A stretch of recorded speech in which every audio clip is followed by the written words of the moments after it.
Good evening. We're going to open the meeting of the City of Walker Planning Commission for July 19. First item on the agenda is review the meeting minutes. We're looking at the minutes of July 5. Any comments, questions, or a motion? Motion to approve. Second. Motion by Scott, supported by Joe to approve the minutes of July 5. All those in favor indicate by saying aye. Aye. Those opposed, same sign. Motion carried. Next item on the agenda is opportunity for general public comment. Now we have two items on the agenda this evening, but if you have comments on anything else or things that if you have comments that you want to offer, there will be time during these respective projects, but if there's any general comments you want to make right now, this is an opportunity to step forward. Okay, no takers. We'll go into the agenda items. Case number 23-014. It's for a new gas station, and looked up Paula Preby, the city planner, to introduce the project. Thank you, Chair. All right, I will start with my staff report here. So this is case 2314, final area site plan for 1500 Wilson Avenue, a new gas station and convenience store for Come and Go.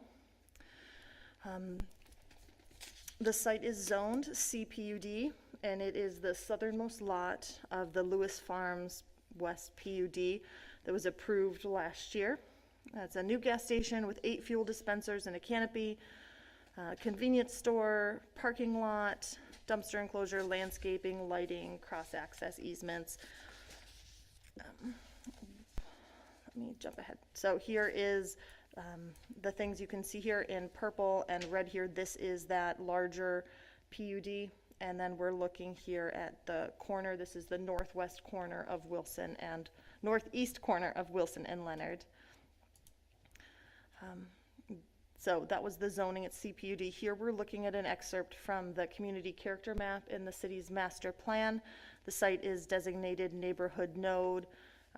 As part of the PUD, the use is approved and allowed. This current site conditions on this photo here. The applicant met with staff late last month for site plan review committee. Many of our comments were addressed at that time, so I have just a few things to address. The first is a lot split, making sure that the new lot for Come and Go will be split off from, it's currently all of the PUD is one large parcel, so making sure that that gets split before any permits are issued for building on the site. There are a few minor edits for correctness on the final area site plan. That's sheet 3 of 40 within the large site plan set that we're reviewing tonight. They include adding the building dimensions, labeling the monument sign on the street corner. It's currently labeled as a trash enclosure, and I think that's an error that we just want to get cleared up. And finally, adding all of the PUD benefits to the list. Currently listed is the multi-tenant monument sign. Let me actually pull these up for you to review. So this is the PUD, the FASP sheet here. So this is the monument sign on the corner. I believe it's a sign. It's currently labeled as a trash enclosure. And then the PUD benefits are listed here. That's very small, but it says K&G requests a 15-foot multi-tenant sign in the CPUD area, detail on a later sheet. 37. I'm going to jump there. Thank you for bearing with me. These large plans might take a minute to load. So regarding signage, the signage shown on these sheets exceeds what's allowed by the sign ordinance. However, this is a PUD, but the request is quite large, and so it's something I wanted to draw your attention to tonight for discussion purposes. Wall signage is, they're allowed 100 square feet based on the building frontage, and 189 square feet are proposed. That's fairly standard, and it's almost exactly what you see on the come and go on Alpine that was approved and is now operational. They're allowed 2 canopy signs. There are 3 proposed. The dimensions are within the allowance. The freestanding sign, however, is the one, this one here, which greatly exceeds what is allowed by ordinance. What is allowed is maximum 8 foot tall, 48 square feet with a masonry base. The monument sign shown is 15 feet tall, for a total of 177.5 square feet. It's unclear on the plans if 1 or 2 of these signs are being requested, so I would ask that this be clarified. Is it 1 or 2 of these large freestanding signs? If it's 2, are they the same signs, or is one of them different? Again, the plans are unclear, and to reiterate, this sign is very large, significantly larger than what our ordinance allows. The Planning Commission routinely grants variance, or I shouldn't use that word, grants allowance as a PUD benefit for additional signage. However, you might want to discuss what size sign should reasonably be permitted as a benefit. Is more than 4 times what is generally allowed excessive, or should that be permitted? And to reiterate, all of the benefits, everything above what the ordinance allows, should be noted on the final area site plan. That's really all of my kind of planning and zoning comments on the sheets for tonight. I'm happy to answer any questions that the board may have. Okay, thank you, Paula. Commissioners, any comments at this question? Any comments or questions at this point? Paula, is that sign you were referring to? I check it on the plan, but is it on Wilson or is it on Leonard? That is part of what I would like clarified. So there is a note here, as you can see on Wilson. There's a note, that is the one labeled 15-foot monument sign, right here at the kind of the northernmost part of the commercial area. So within the PASP, there are 3 shown commercial lots. They share access from both Wilson and here on Leonard. This appears to be another sign at the corner of Wilson and Leonard, although again, it is labeled as trash enclosure, while the trash enclosure is also labeled that. So this one on the corner is mislabeled, but I can't tell from the plans if this is intended to be the same sign or a different sign. I'm sure the applicant would be able to address that for you tonight. On that sign, we have deviated in the past, so my curiosity is, do we know what the size of the Meijer gas station sign is that has basically the same information? I guess I just want to... Or maybe for better reference, if there's a brand new AGO station there, I mean, across the street, so want to make sure that maybe that goes hand in hand, perhaps? That's an excellent question. I did not pull those numbers, although I can try to look up some of that information yet tonight if you wish.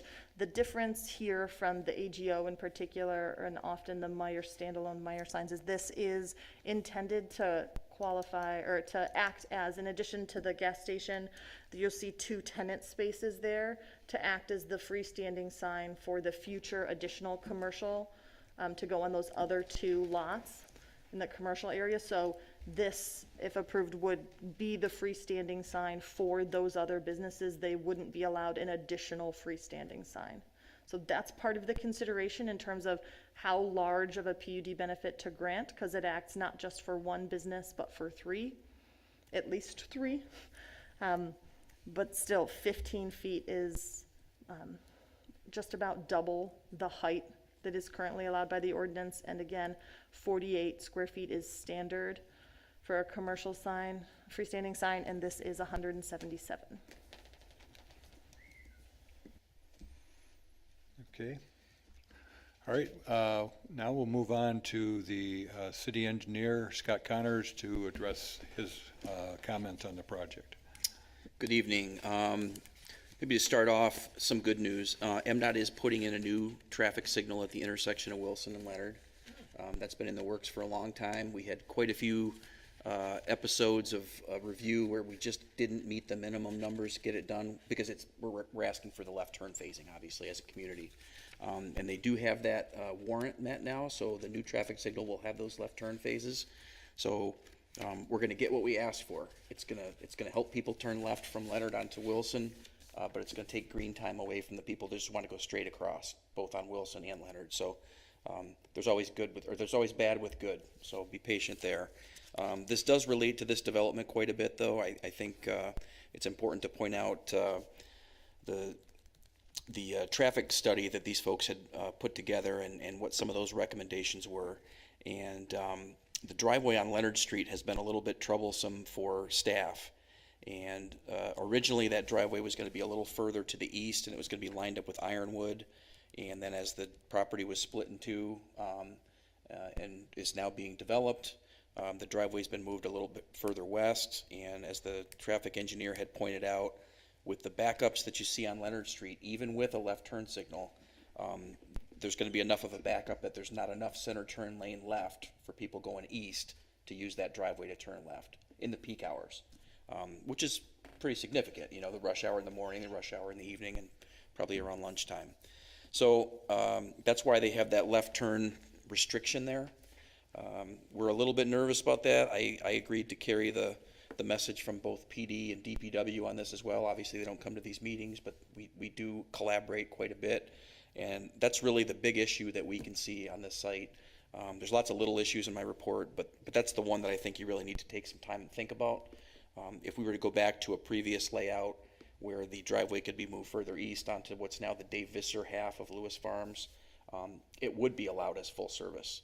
And I think Come and Go would probably like that better. I know we would like that better, and I think it would work better in the long run. So if we move forward with this, we have to kind of do it with our eyes wide open, knowing that, especially with the decel taper on that north side of the road, there's a lot of room to go around that island.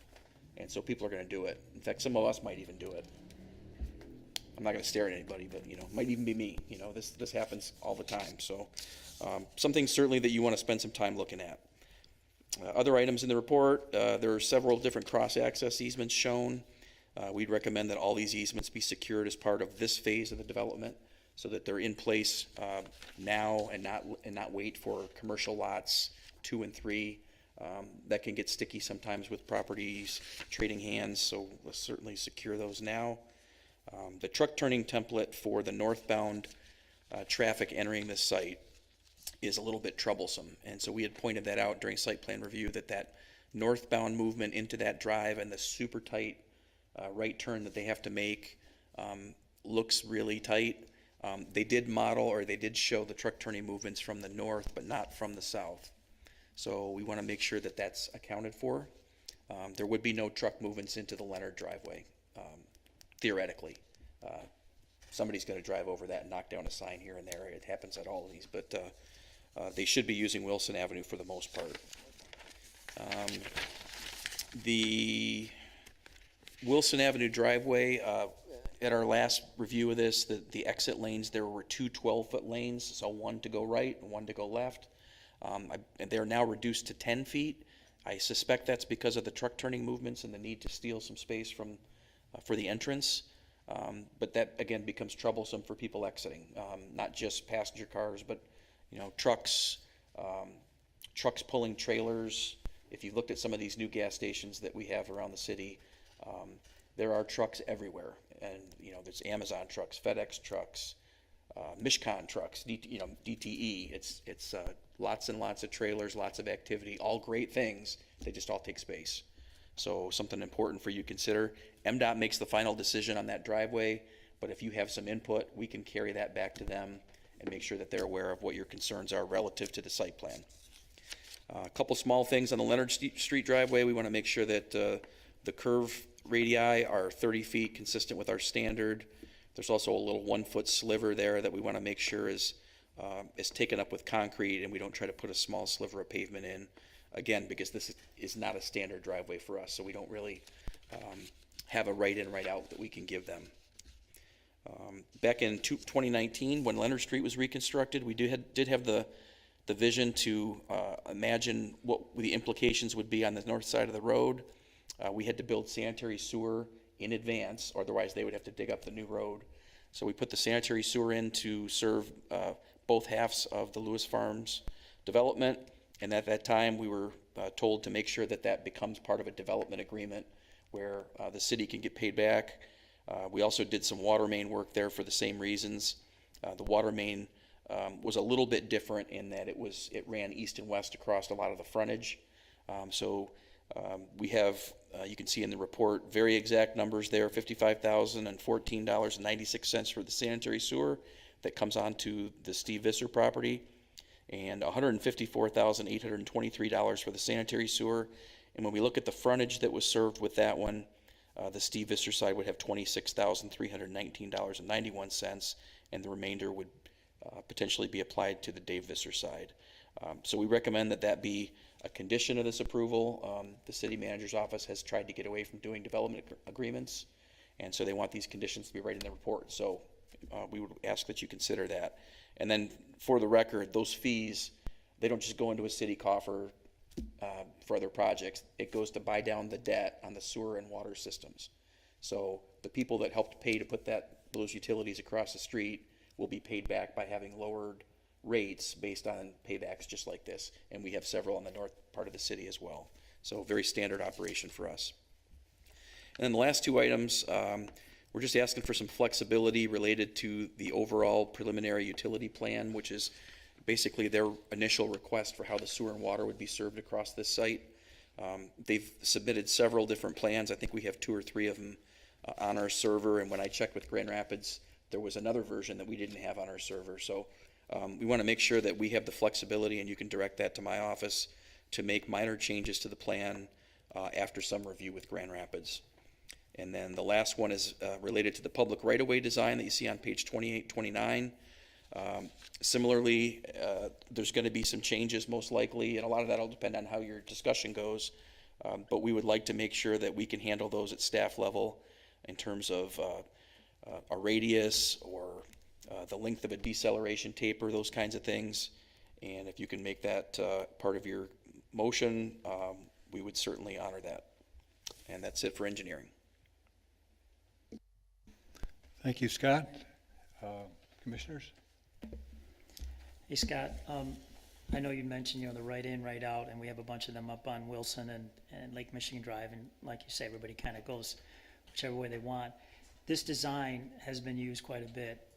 Has anything been redesigned to try to eliminate that even more so than, or not? I'm just curious. It's almost impossible, right? I mean, we could put up a I mean, you gotta wall, build the an curb 8-foot, like an 3 8-foot foot concrete tall, wall. so you can't, I just wondered if, because we're doing more roundabouts, which is Right. kind of a new thing, and so I just wondered if there's a new right in, right out that helps eliminate The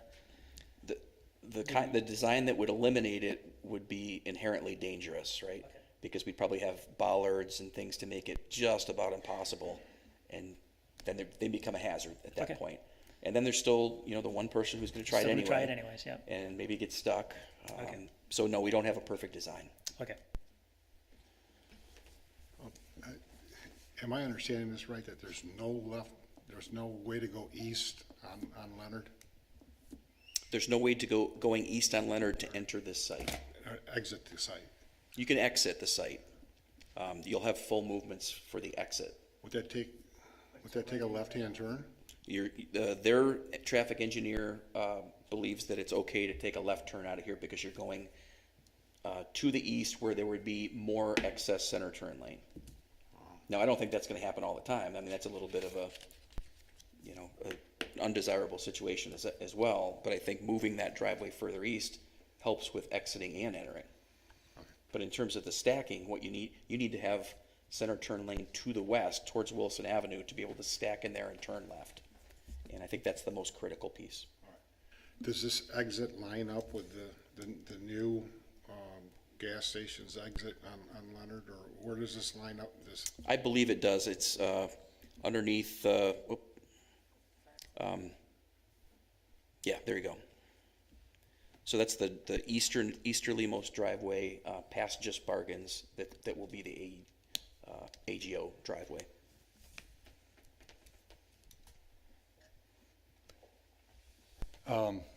With respect to the questions that Mark just asked, Progressive AE, they reviewed the traffic analysis on behalf of the city, and they didn't highlight that left turn out at that driveway as a flaw. No, I think they were relying on the developer's traffic engineer's study, understanding that the biggest flaw, fatal flaw for the development, I suppose, would be that left turning in movement. Yep. But it was certainly, discussed. You mentioned that MDOT is now going to put in a new traffic signal timetable. It's going to be a year. It's going to be a mast arm signal, and the delay on those is almost a year just to get the parts. Well, over 6 months to get the parts, we'll say that. Okay. So it's going to be probably a next construction season thing, maybe later in the year. Okay. All right.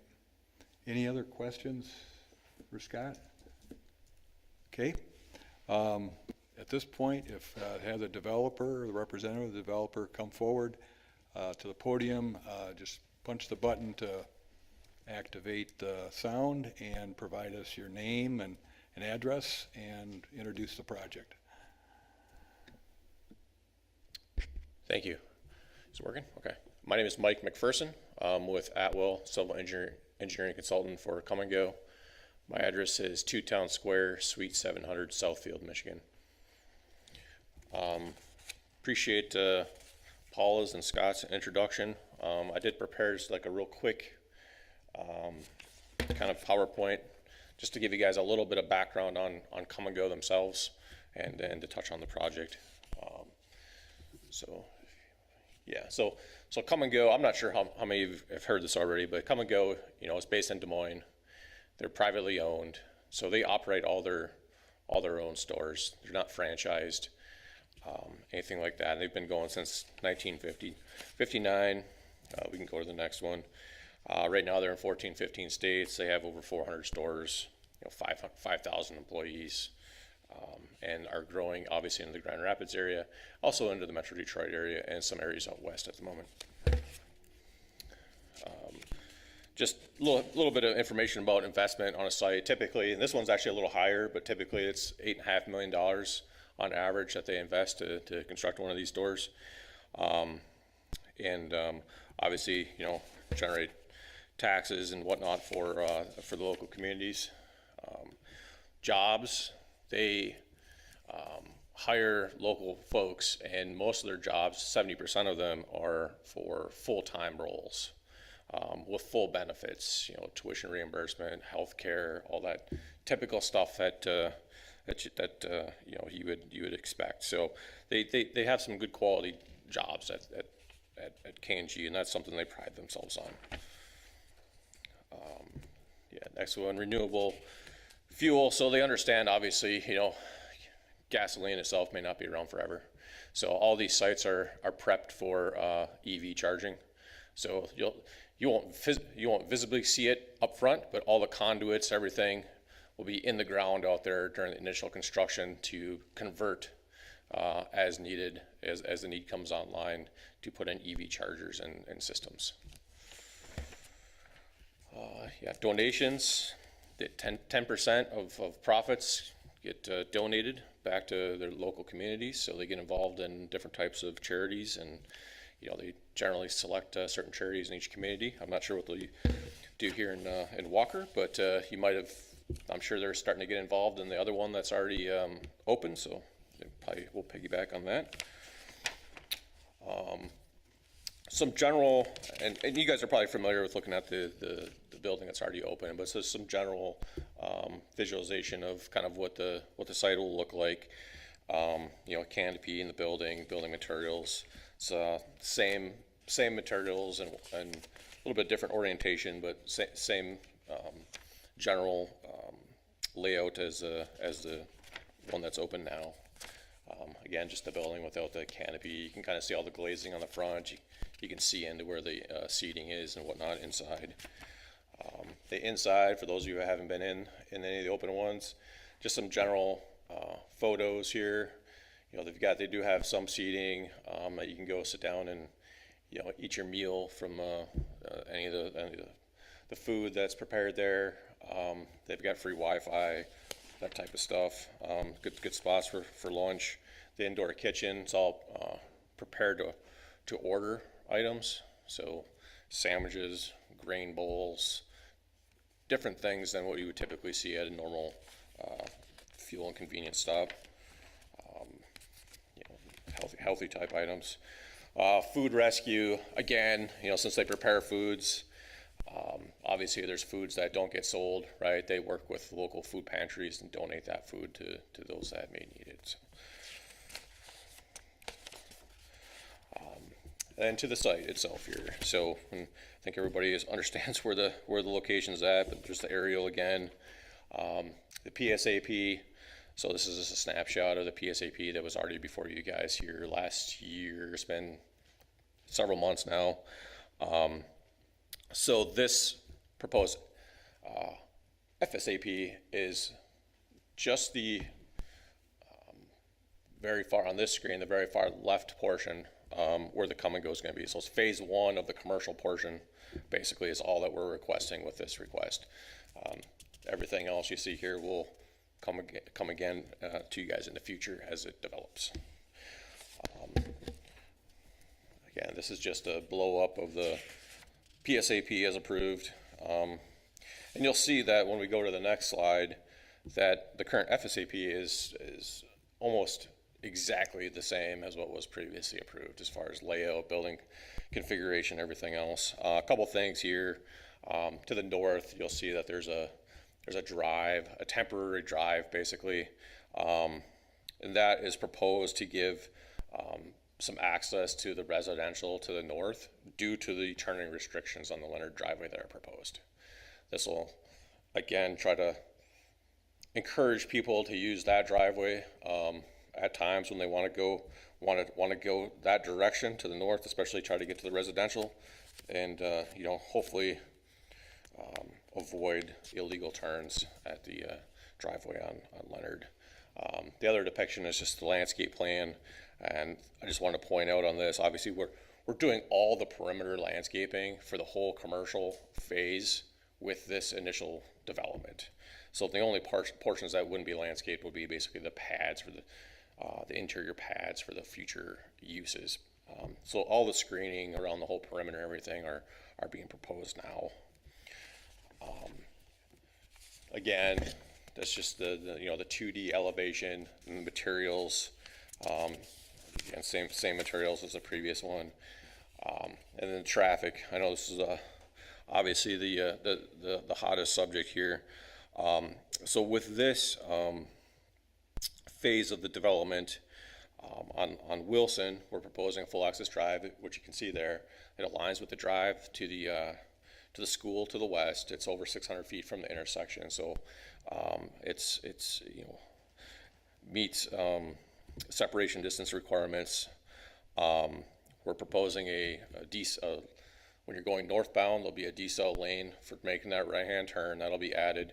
When you're coming southbound, we're proposing to extend the center left turn lane further to the north, so that'll have capacity for, you know, you'll be able to get over in that center left turn lane and make that left turn into the site. On the Leonard Street, we're proposing the 3/4 access that Scott alluded to, which will prohibit the left turns into the site, which we agree that's not a safe maneuver, and we're not proposing it. We're proposing a curbed, raised island, signage, and obviously open to other suggestions to try to, help people make a better decision if they're thinking about trying to make that illegal turn.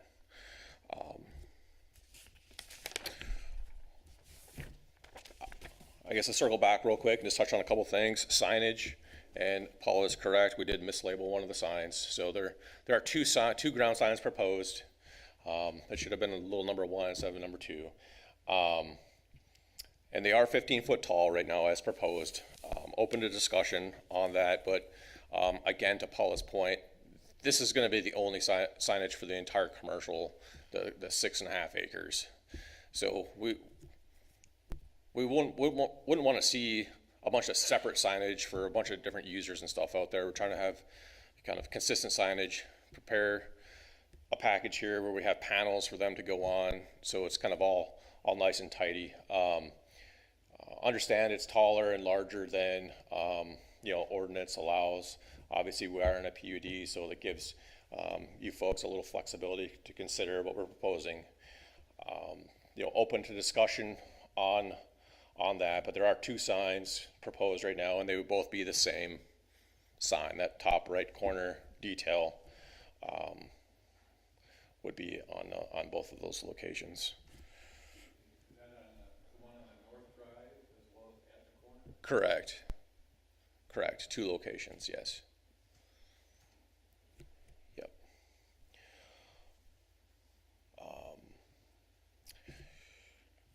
Talked about Leonard, talked about the signage. I guess with that, I'm open to any other questions you guys may have. Happy to answer them.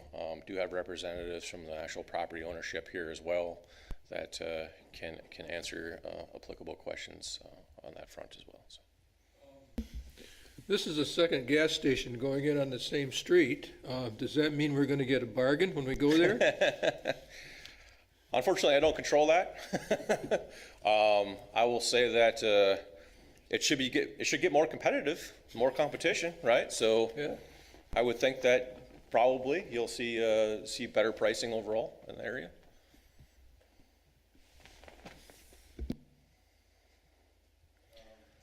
In the information that you presented to the planning commission review, you called out the recommended condition of not allowing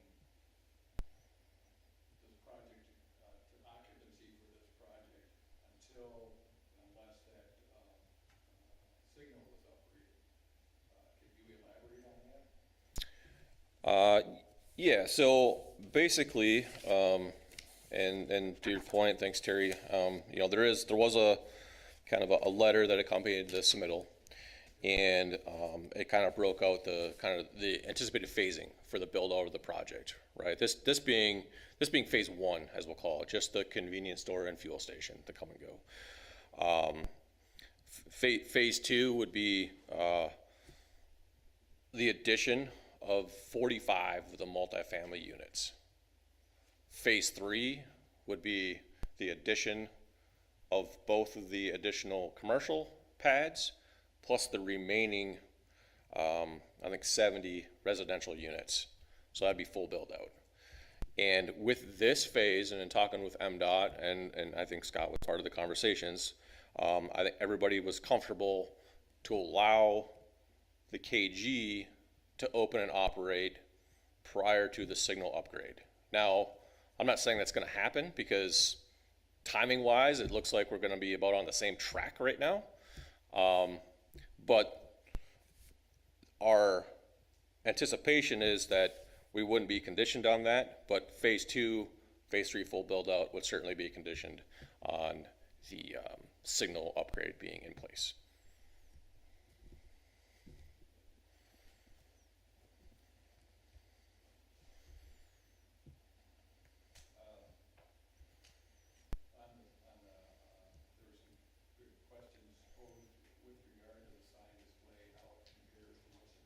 Mm-hmm. PUD,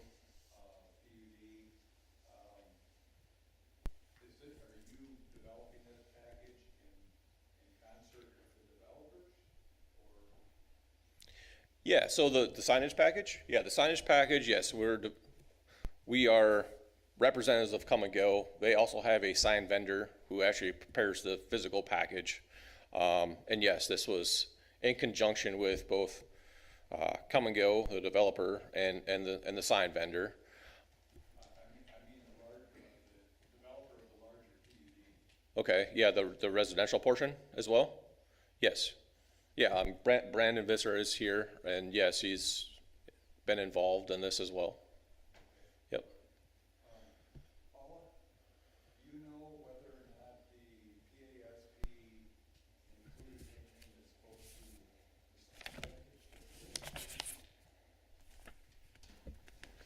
I pulled the approved PASP up on the screen here for review.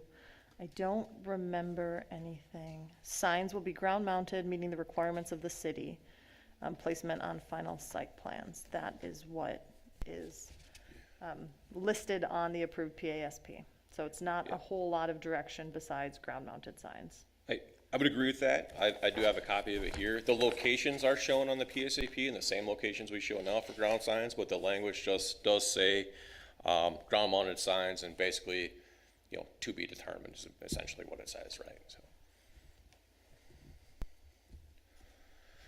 So I guess I would just ask that you kind of take into consideration that, you know, we're providing signs for 3 businesses, understanding that maybe we're a little more than 3 times the size of what the ordinance allows. So, you know, I guess I would be open to discussion and maybe entertain something slightly smaller, you know, if everybody's on board with that, as far as, you know, maybe it's as simple as, you know, 3 times the normal requirement, so, because we're doing three businesses with the signage type of a thing, so, but open to discussion.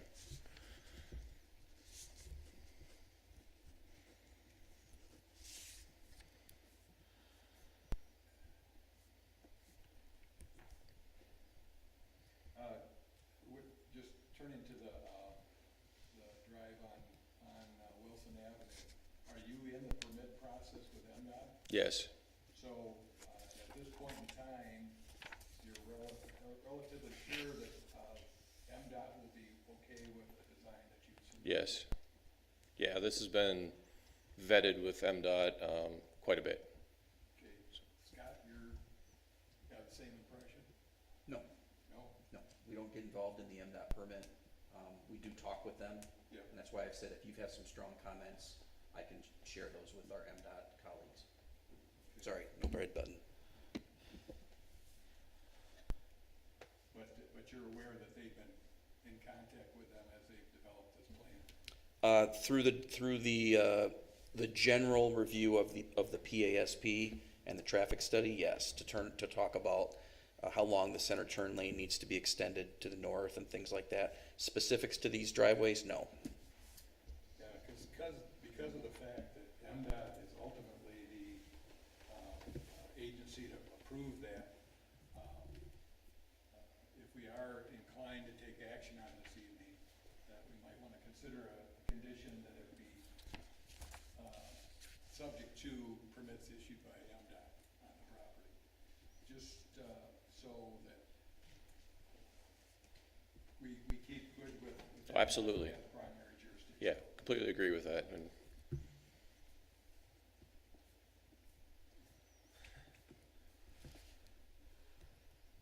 Just looking at it from afar, it seems like it's, I travel that way every day. Like Leonard Street, especially with increased traffic. In the future, with potential new housing going in there, making a left turn out of that just seems like it's going to be a challenge, and then some, as it moves forward. So that is my concern for sure. And it sounds like that's a concern as well that city staff has, several departments, not only for that location, but a preference that it be located actually further to the east to mitigate some of the city. sure. Brandon Visser, developer on the north side and property owner, representative at 4848 Walker. I was just going to speak to that if you want me to a little bit. Sure. So in regards to the mentioned history of the entrance, the aforementioned entrance further to the east was all pre-PUD or PASP approval. So that was a dated plan concept with totally different end use than what we have now. So since a year and a half ago, we have been in contact and staff meetings with fire department, police department, with MDOT representatives at those meetings, irregardless to the Leonard Street. But we have always shown on the newest plan, which is the approved at the Planning Commission PASP from last August, the location that it is in now. So there was never an option to move it east. There still isn't for us an option to move it east. We don't own any of the property to the east. So we're working within the confines of our rights to our own property on this site. So again, I would just ask that you consider the work that's been done leading up to this point. This is a final area site plan review. The concept of that entrance at Leonard has been part of this plan from the very beginning. And then as far as the ingress and egress goes, we're talking peak hours. There was a problem with left turn lane. The rest of the day on the traffic study was fine. If we have people coming in, 42 houses in phase one or residences in phase one of the residential, so I'm mixing up phases because our phase one on the north is just the 43. Those are 2-bedroom to 3-bedroom townhomes. The generated trips per day was pale in comparison to anything on a commercial standpoint or the future buildings that could be there. 43 doesn't generate that much. So what we're planning on doing is rerouting, again, right in on Leonard Street works fine for us, right in off of Wilson, as well as a left in off of Wilson. That gives 3 different directions of access. If they're coming eastbound on Leonard, they can turn left onto Wilson and turn right into the development for just that temporary time between phase 1 of our residential. And then when we put in the north phase 2, we have a primary entrance on Wilson with full access, full movement. So that puts the South Leonard Street entrance as a secondary, not a primary.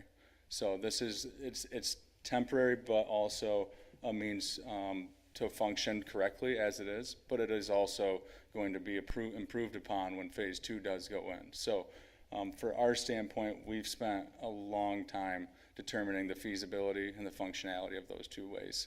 So we believe we put together something that staff had previously, and obviously the Planning Commission deemed was respectable as far as the way it would work.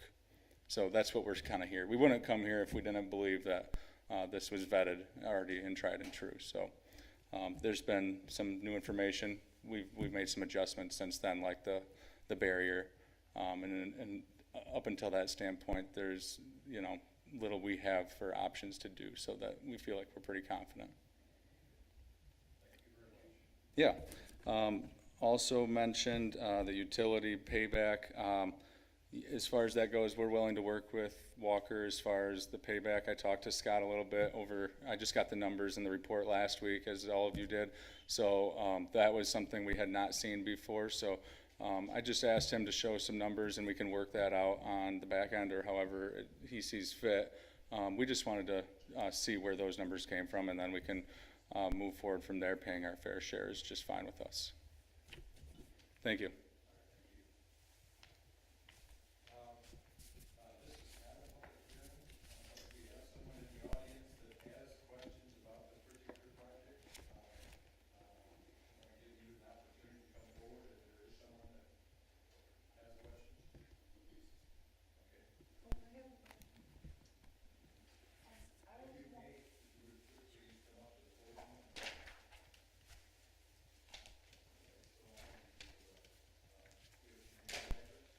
My name is Mary Marsiglia. I'm at 250 Maynard Avenue.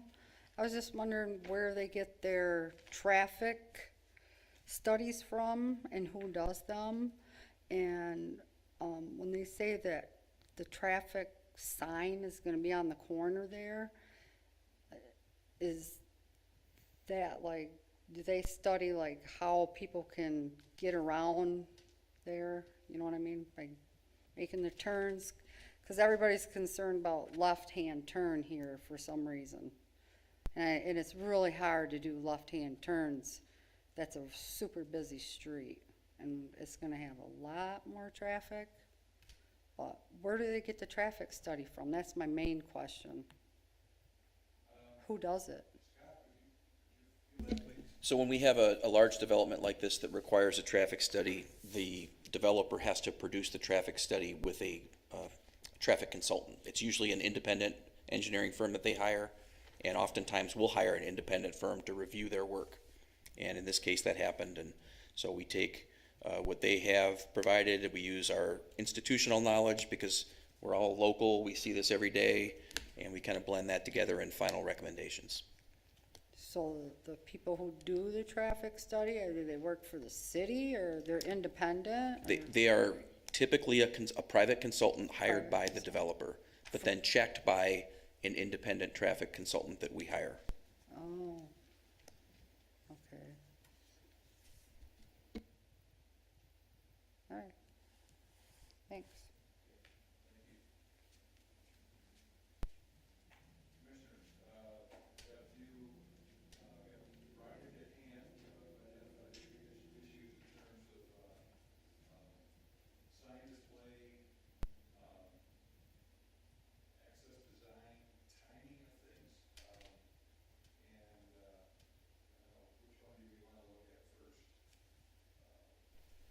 I'm curious to hear everyone's thoughts on the sign. You know, obviously Frank had brought us to that new proposal and all the ordinances, we just made the changes for a couple months ago. But I feel like it's kind of apples and oranges here to a degree, you know, but with 3 different organizations being represented on it. So, I don't know how much movement we can have in terms of like, can we shrink it to a certain degree or bring it down? I don't know what you guys think about this. Just to kind of go along with that a little bit, in theory, it seems like a reasonable solution to just simply increase the signage 3 times for 3 different, there will be 3 businesses on the street, but how certain are we that there will be 2 other businesses that come along? When will that be? What happens if there is no development and the gas station continues to have a sign that's well in excess of what the sign ordinance calls for? So I think that's something else to consider as well.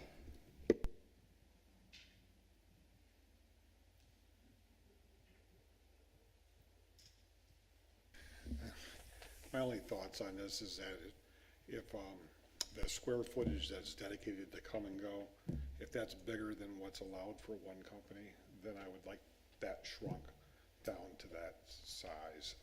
Other than that, I don't think we have anything really to compare to, so. I'll support that.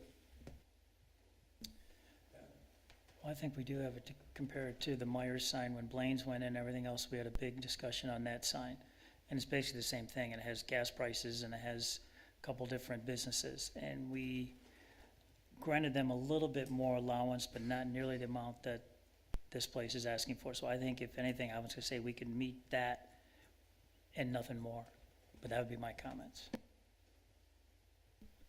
Well, I think maybe another factor is when you look at the land area that's associated with the Meyer development compared to the size of the commercial area on this particular location, to have a sign of the size that they're proposing, and then again it's actually 2 signs of that size. I think that's an especially big ask in terms of PUD benefit. So I think that I like the idea, makes good sense on the scaling of it, but I think that that scaling would be on one of those signs, and the other sign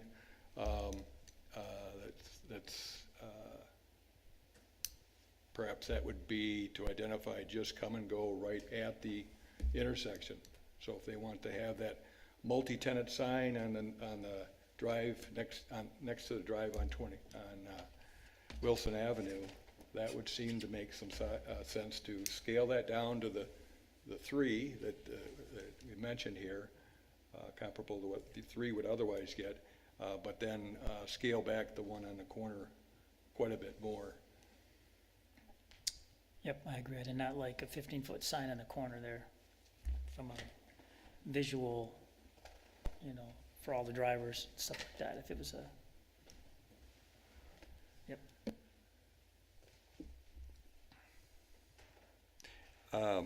In terms of the timing of the occupancy for this property relative to the installation and operation of the new traffic signals, what are your thoughts on that?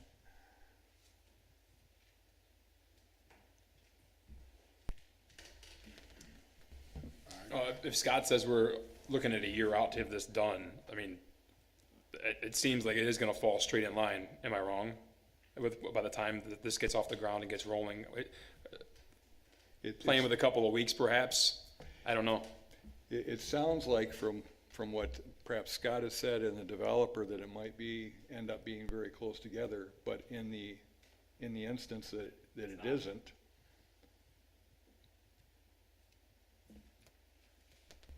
You know, for being just one business as part of this whole plan, I don't have a problem if it doesn't match up exactly. Yeah.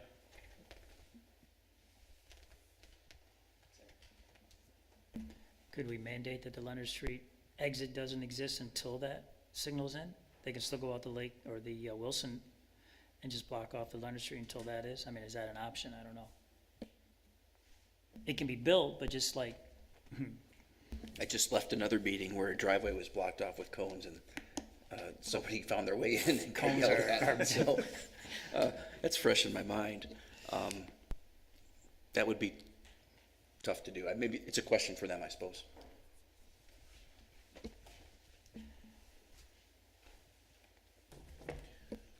Yeah, I mean, obviously, we prefer that it wouldn't be blocked off, right, for just customer convenience purposes. And to some of the points I heard, I mean, this is obviously just one small component of the overall development. Thus, what we've discussed with the traffic consultants, with MDOT and whatnot, was that there shouldn't really be a reason to condition the timing of this opening based on the traffic signal upgrade. There's still a signal there today. The upgraded traffic signal is actually not going to impact the functionality of that intersection that much. It's going to have left turn phasing, yes, so people that need to turn left during peak hour are going to have better opportunity, but it's going to delay the through traffic more. So the overall level of service for that intersection is going to remain relatively the same as it is today. fine, yep. No, I just asked the question, but yep, I understand. no, it's a good question. Because we're then left with whether to put any condition on the timing of it. From my standpoint, err on the side of caution in terms of not allowing it until that's operational. Because safety is job one here, and I think it's a case where I think that from somebody that uses that intersection quite frequently, I think it'll make a big difference, especially for left turn queuing and how far back it goes to the east or west, for that matter, especially during the school year. So that I think it's very important that we seriously consider the recommendation of staff on that particular point.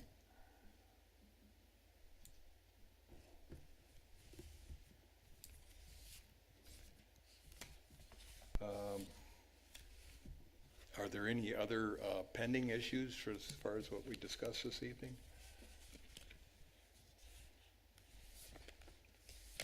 If not,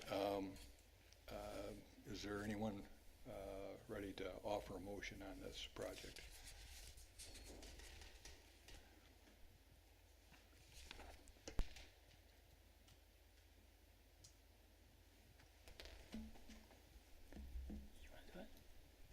I can give it a shot, but you guys are gonna have to help me out with the conditions. Okay. I'll make a motion on case number 23-014, 1500 Wilson Avenue Northwest, come and go. Based on the application material provided, I make a motion to approve the final area site plan for a new come and go gas station with 8 fuel dispensers and 5,620 square feet of convenience store and associated site improvements at 1500 Wilson Avenue Northwest, subject to the following conditions and based on the findings of fact noted below. Conditions of site plan review approval. The applicant shall address all the items noted as conditions of approval in the planning director's report dated July 13th, 2023. The applicant shall address all the items outlined in the city engineer's report dated July 12, 2023. The applicant shall provide 3 sealed sets of civil engineered plans incorporating the above conditions to the Community Development Department prior to the issuance of building or stormwater permits. I guess here's where we would add on the signage and the timing of the left-hand turn signal. By referencing the city engineer's memo, that would contain that That would have that condition in it. for the timing, correct? I would say no, because I didn't see that, that letter that covered all of that. So you might want to be specific about that. And I would ask that you're specific about the driveway on Leonard Street too, so that you guys could then say, you know, that the condition we put in our report to recommend that be moved, not be accepted. Because if you just refer to my report, Yeah. it says PD and DPW and engineering recommend that you explore moving that over. So I think you should make a statement about that.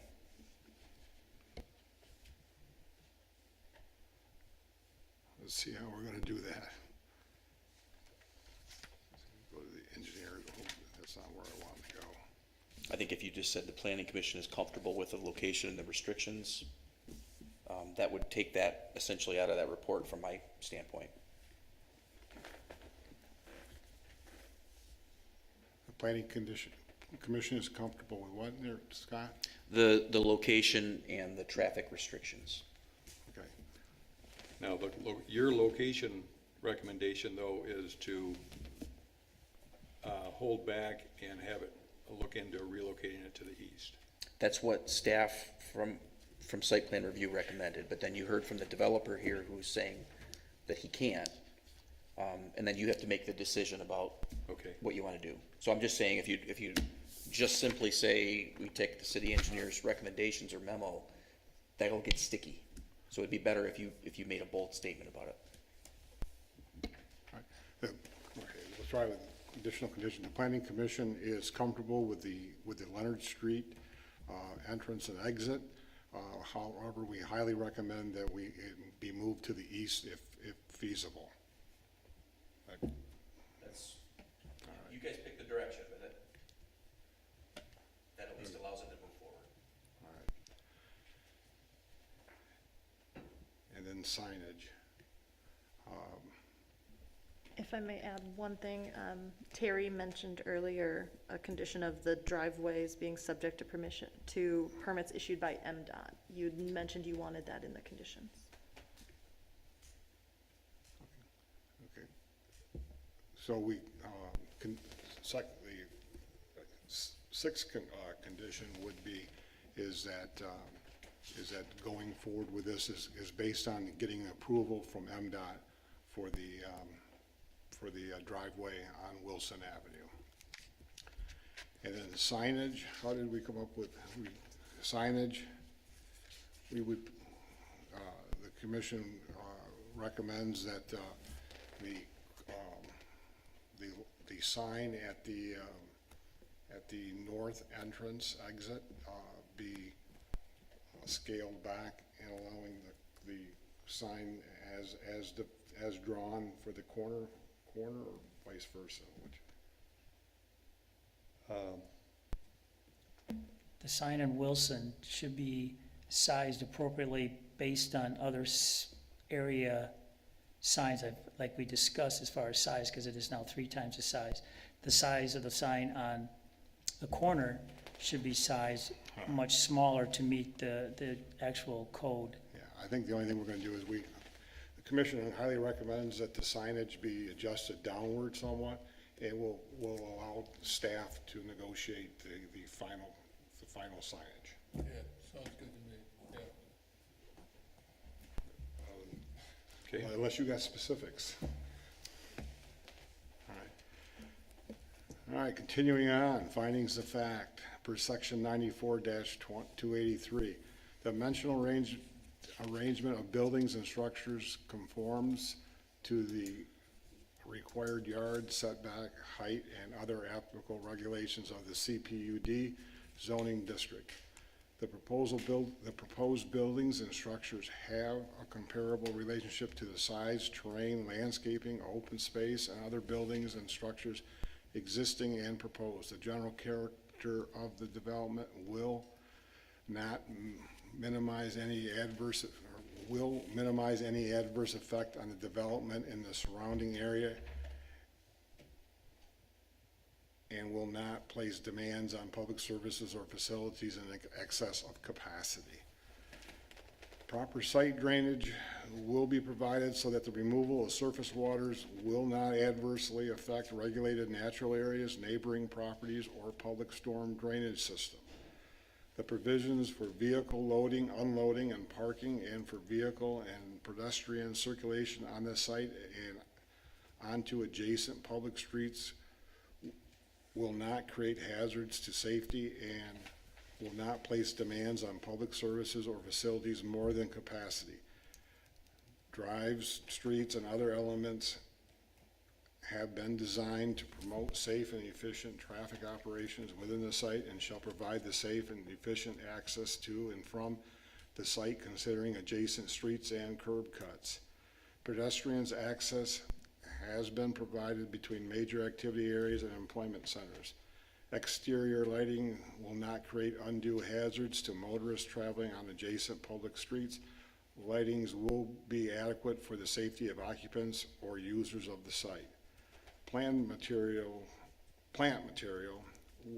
will be used to enhance appearance of the site and to screen unsightly or harsh elements. Landscape buffers will be preserved or provided to ensure that proposed uses will be adequately buffered from surrounding public and private property. All buildings and structures will be arranged to permit sufficient access to emergency vehicles. Okay, is there a second to the motion? Second. Okay, moved by Mark, supported by Joe, to conditionally approve as detailed by Mark in his motion. Any questions on that? There being none, all those in favor indicate by saying aye. Aye. Those opposed, same sign. Motion carried. Thank you, Mark. Thank you, appreciate it.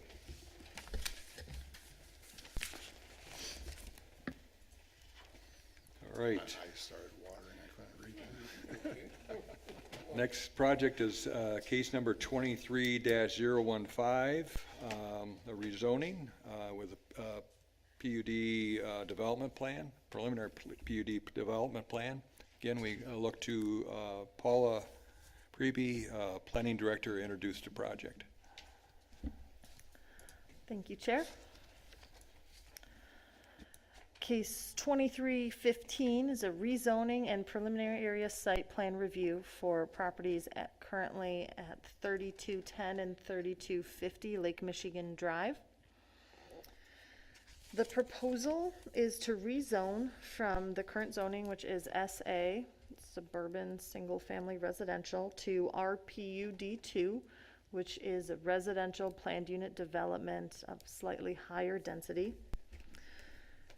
They propose 6 residential apartment buildings, each with 4 or 5 units, for a total of 27 units with public water and sanitary sewer services, in addition to parking lot and landscaping, stormwater detention, and improved road frontage at Maynard Avenue.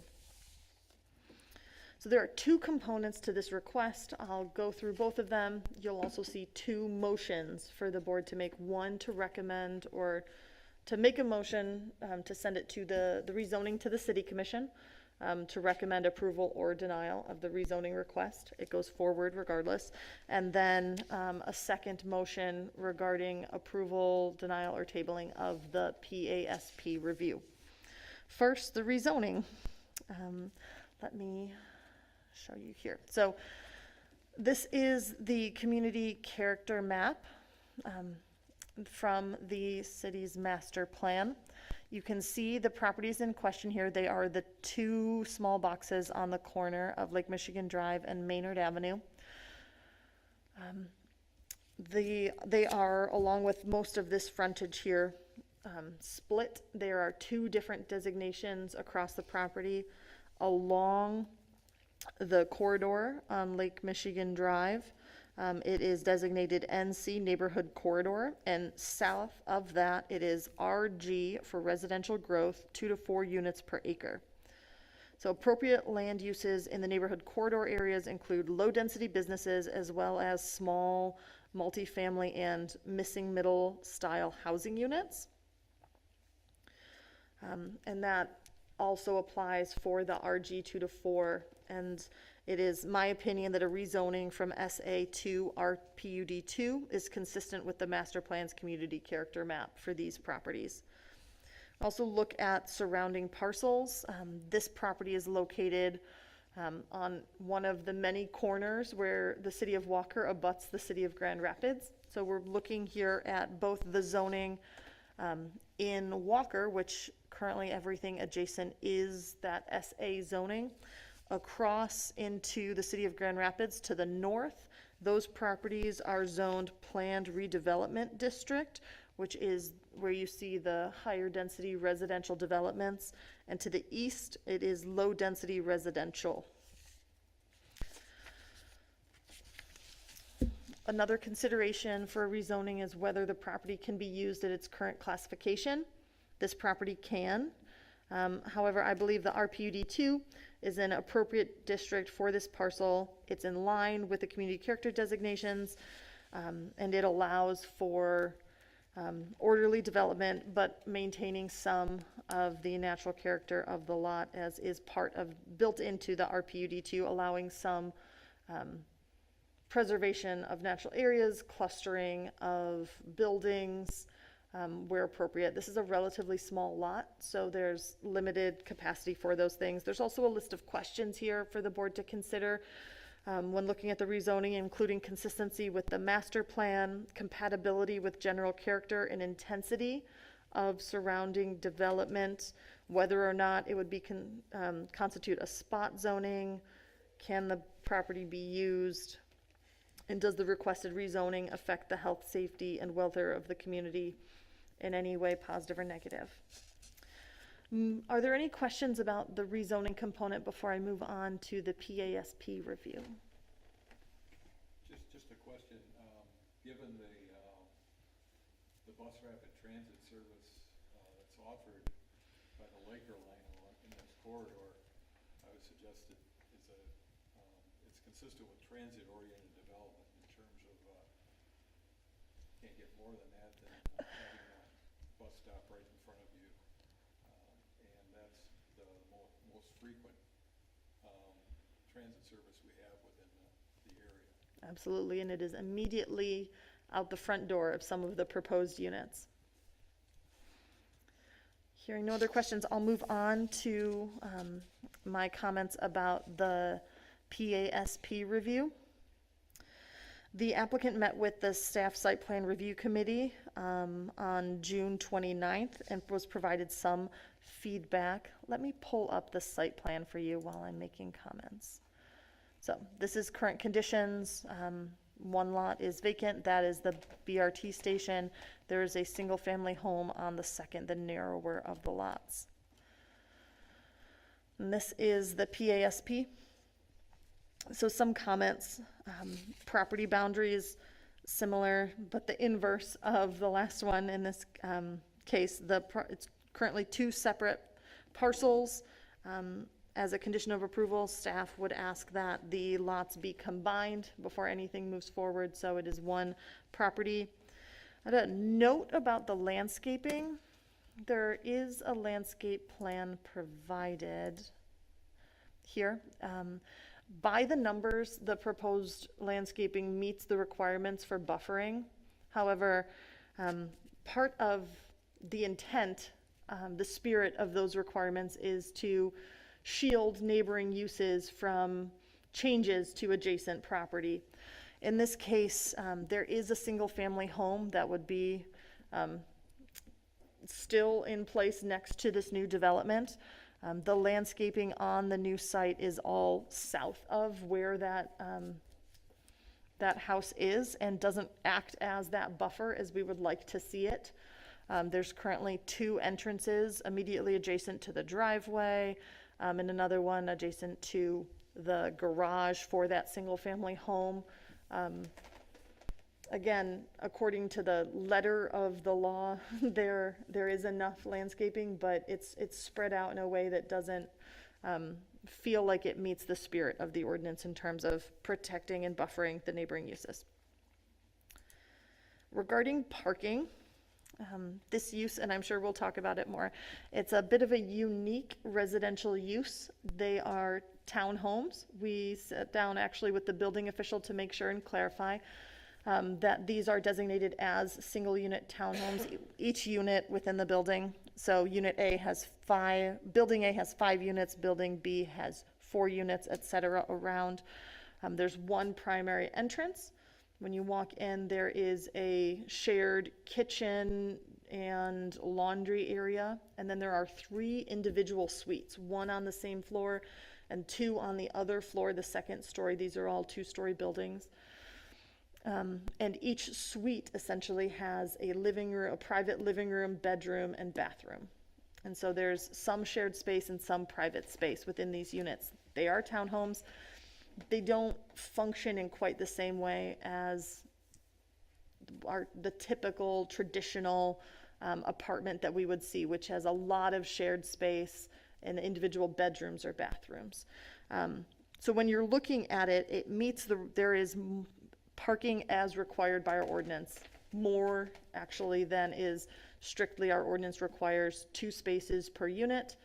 They have, I believe, 71 spaces here and 27 units. However, each unit, functionally, you could look at it as 3 units within them. It is adjacent to the bus rapid transit, the Laker line, as the chair said. Hopefully, some individuals would utilize that resource. Maybe individuals that don't have personal vehicles can get around that way. It is a point of conversation for the Planning Commission. That is not noted as one of my strict conditions of approval. It might be something the Planning Commission wants to consider. Is there adequate parking on the site for the use based on the unique features of these residential units? Further, and I am going to read this, I received comment from the police chief regarding this development, and I want to share that with you. After reviewing the plans, I have concerns with the density and parking pertaining to the project. There are 30, that has been reduced now to 27 units, planned with 71 parking spots. When I look at the single-family apartments as proposed, I have concern that these single units are going to be subleased into 3 units that would not qualify for the zoning for density and parking lot spaces. Under building codes, the single entry point, 1 water heater and furnace do not meet the criteria for a single unit. When a person enters into the unit, they would be entering into a single hallway that goes upstairs. There are 2 living areas off the entry controlled by a door that leads to a living room, bathroom, and bedroom. Every bedroom has a bathroom and living room with shared kitchens.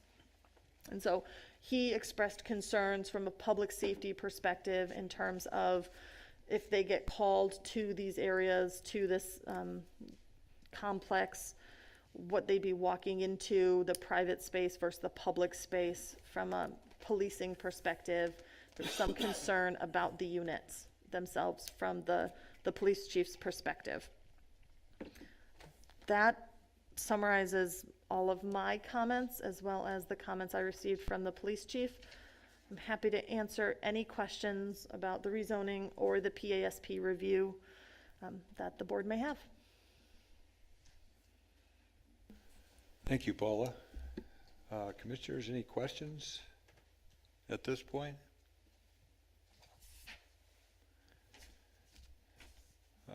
That's quite a good catch on your part, and the sensitivity that the police chief has to this particular one in terms of kind of working through and foreseeing how that property may be used. So this may lend itself to some questions of the developer as they come forward. Yeah, this is a small piece of land. I drive by it all the time, and I think it's wet. That's why nobody's farmed it or done anything on it before. And I think maybe some of this stuff is okay, but I think it's too much stuff in too small a space. And maybe in the wrong place. I see what you mean by the transit. And I can see where 3 people would end up instead of, and then they got the parking lot isn't gonna work. Yeah, I think we need to consider all that stuff. Yeah, they were very good points brought forward. When is that letter from? That's the lady that lives next door, When yeah. does that have to be put into the record? This will be a public hearing, so when we get to that point, we'll read that into the record. There's no other questions, we can turn to City Engineer Scott Connors for his perspective on the PASP. So maybe more for the audience, but just to remind everybody, this is a preliminary area site plan, so it's more, in our eyes, about zoning, planning, public safety. We don't have all the details in front of us, although this plan does have quite a few details. We're not going to get into reviews and criticisms of all of those at this point, because that really occurs with the final area site plan, if it was to move forward. So with that, really, there's only 2 comments that we had that might be worth discussion among planning commissioners at this time. One kind of relates to the police chief's comments in that if there's 81 potential bedroom suites, but only 71 available parking places, parking spots, then that could create some issues. From my perspective, there is no overflow area here. There's no extra space where you can just park on in an aisle or out in the street. You know, it's when 71 cars come in, that's it. So I think that's an important topic to think about. And then the other is that the premise that the stormwater would be taken care of within an existing wetland. So if you see just north of their main driveway, you see stormwater holding area, and that is within a wetland, certified wetland. So you can get that approved sometimes, but it's not a slam dunk and it's not easy. So their development is based on the idea that they would be able to get that permitted through Eagle. So maybe to give you an example of one we did recently, Westtown Apartments had a similar situation. Right in the middle of all of their apartments was a wetland. They were able to get that authorized to store water and to clean water. And in some ways, running the water through the wetland is a good thing because it slows it back down, puts it into the natural drainage course, and those are things that we want to see. So that's something else to consider. They would have proposed public utilities here, and we can get into that a little bit later if this moves on. So that's a quick summary. Any questions? Scott, now this is probably not unusual, but in this particular case, they've outlined where the wetland is, and it's based upon a wetland determination that sounds like DEQ or Eagle. Either has or will be reviewing. Now it turns out that their access drive is going to go right through that wetland. So like you said, this is a preliminary area site plan, and those type of details would have to be worked out if it were to move forward. Right, and they would most likely have to get a permit to fill within the wetlands, and then also get permission or a permit to temporarily store water in the wetlands through the stormwater pond. So when you lose wetlands to fill, you're required to make up for it at a ratio of either 1.5 to 1 or 2 to 1 based on how high quality the wetland is. And Steve Whitty, their engineer, can certainly talk about that if we think that that's worthy at this stage. Okay. Any other comments or questions for Scott? Okay, at this point, to have the developer representative come forward, give us name and address, and there you go. Commissioners, my name is Steve Whitty from Netterveld, here tonight representing RJM Properties. Address of our company is Netterveld Incorporated, 217 Granville Avenue, Southwest, Suite 302, Grand Rapids, Michigan, 49503. Thank you. First of all, thank you for your time and consideration regarding this request. Especially thank you to staff. We've been working on this project for multiple years, prior to Paula even being here. A little bit of background, RJM Properties, they own and develop quite a few properties in the West Michigan area. The nearest site that they have is Conifer Creek Townhomes in Allendale, but they've also developed multifamily projects in Caledonia, and then also quite a few things in the city of Grand Rapids. So they do have a history, they have a knowledge of this use, and Joe can correct me if I'm Joe Moderman can correct me if I'm wrong, but I believe they purchased the 3210 property in the tail end of 2019, so they've owned it for a while. And then at 3250, I believe they purchased that in early 2022. So this isn't a lot of times I'm in front of people saying, well, a person has an option on the property and they have a purchase agreement. That's not the case here. RJM Properties actually owns these two properties. And as I've indicated, we've been working with staff for quite some time. Paula did a great job in her verbal summary and also in the report, so I won't repeat all that. I'll just kind of hit the highlights and talk about the items of conversation. Again, the rezone is requested for a higher density residential project to make better use of the property. We do feel that the rezone and the proposed use fits in with the master plan designation. As is mentioned, the proposed use is 27 units, a total of 6 residential buildings. Each unit will have 3 bedrooms, so there will be a total of 81 beds. Access, as we already talked about, is a single drive entrance off of Maynard. One of the first versions concepts that I had drawn actually had the driveway further to the north, but in talking to Scott and staff, it was suggested to move it to the south to get it further away from Lake Michigan Drive, which is a great idea. We do understand that there is wetland there that has been delineated by Bar Engineering. From my experience, cutting across the wetland like that, Eagle almost always gives approval for that. On the reverse side of it, as Scott indicated, storing stormwater holding, that's kind of a maybe, maybe not. One of the earlier versions that I did do, I actually designed the stormwater holding to have underground chambers. So that is an option if Eagle says for whatever reason, no, you can't store water in the wetland area. The reason we went with this, there's some, as was indicated, a little bit better maybe water quality, using the wetland to clean that the stormwater out, but then also chambers are extremely expensive. So it's more economical to do it the way that we show it. From one of the commissioners already mentioned that there's a lot of wetland there. There is a lot of wetland, but we are avoiding that, again, short of the drive entrance coming off of it. The buildings, so we did submit building elevations and renderings showing what the buildings are proposed as. They're 2 stories total. There's 2 different types of buildings. One of them is 30 feet tall and the other is 31.5 feet tall. So we're under what the ordinance allows. They're primarily stone, vinyl siding and metal siding, and then obviously windows. Landscaping will be done per the ordinance. One of the comments that staff had was to the immediate west of us, adjacent to the existing home, we actually show a 6-foot solid fence there. Due to limited space, we felt that a 6-foot solid fence would do better than landscaping. If you look at the plan, not that we can count it, but there are a couple of mature trees right near the property line on the neighbor's property. So there are trees there, but again, I'm not saying we can count them because they're not ours. But again, all that consideration, we show right now a 6-foot solid fence. If the Planning Commission wants additional plantings, we can look at that. But again, because of, I think I have a little over 11 feet there, that's why I had shown a fence there. As far as the rezone request is concerned, my own opinion on important considerations on this, as kind of has already been said, is this property obviously abuts Lake Michigan Drive, which is kind of the main road in the area. And it is also at an intersection, so this isn't like mid-block, it's right at an intersection.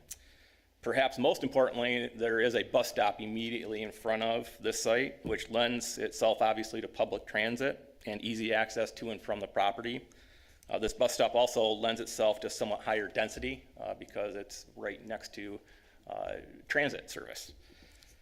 Related to the density, as was indicated, the property to the northwest of us, granted it is in the city of Grand Rapids, but that's Bayberry Apartments, so that's a fairly dense project.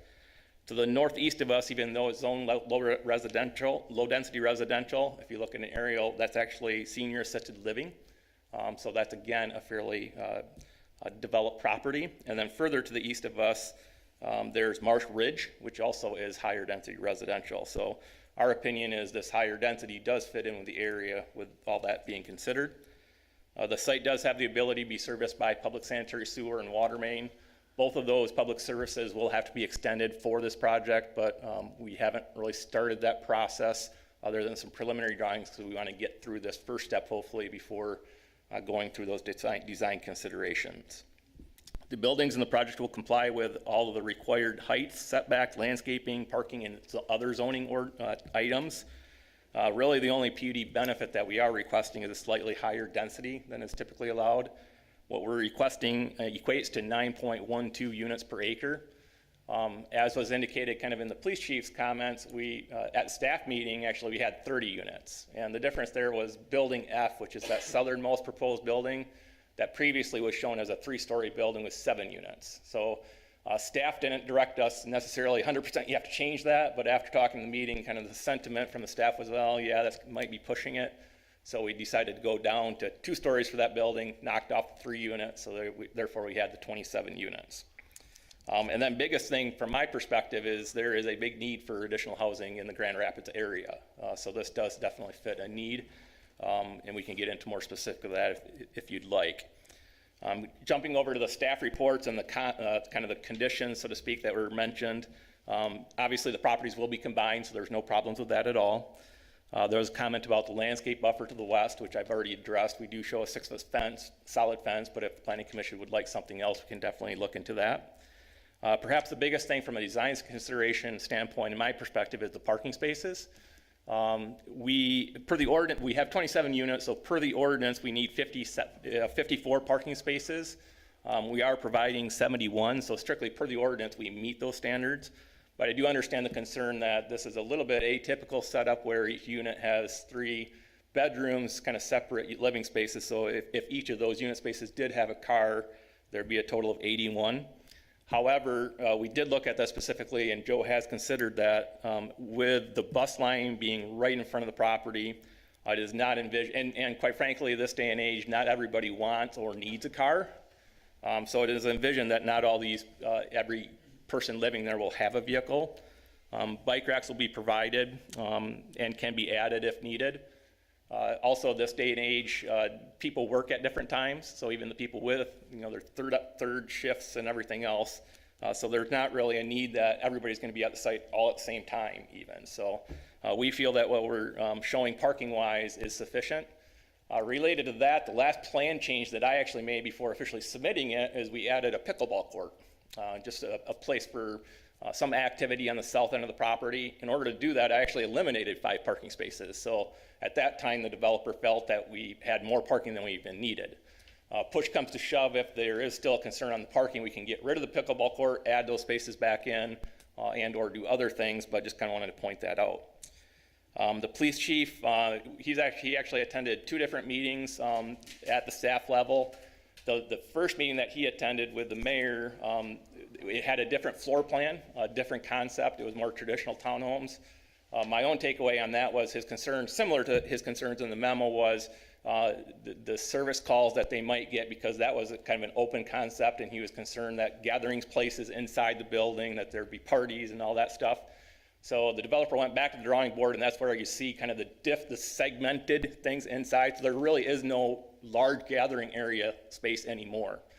The developer did submit a letter kind of showing the history of his property in Allendale to show that he has managed the properties very nicely, and there has been very few to no calls. I think there's 1 over a course of a couple of years. And they do value, obviously, security, cameras and all that stuff to address the safety concern.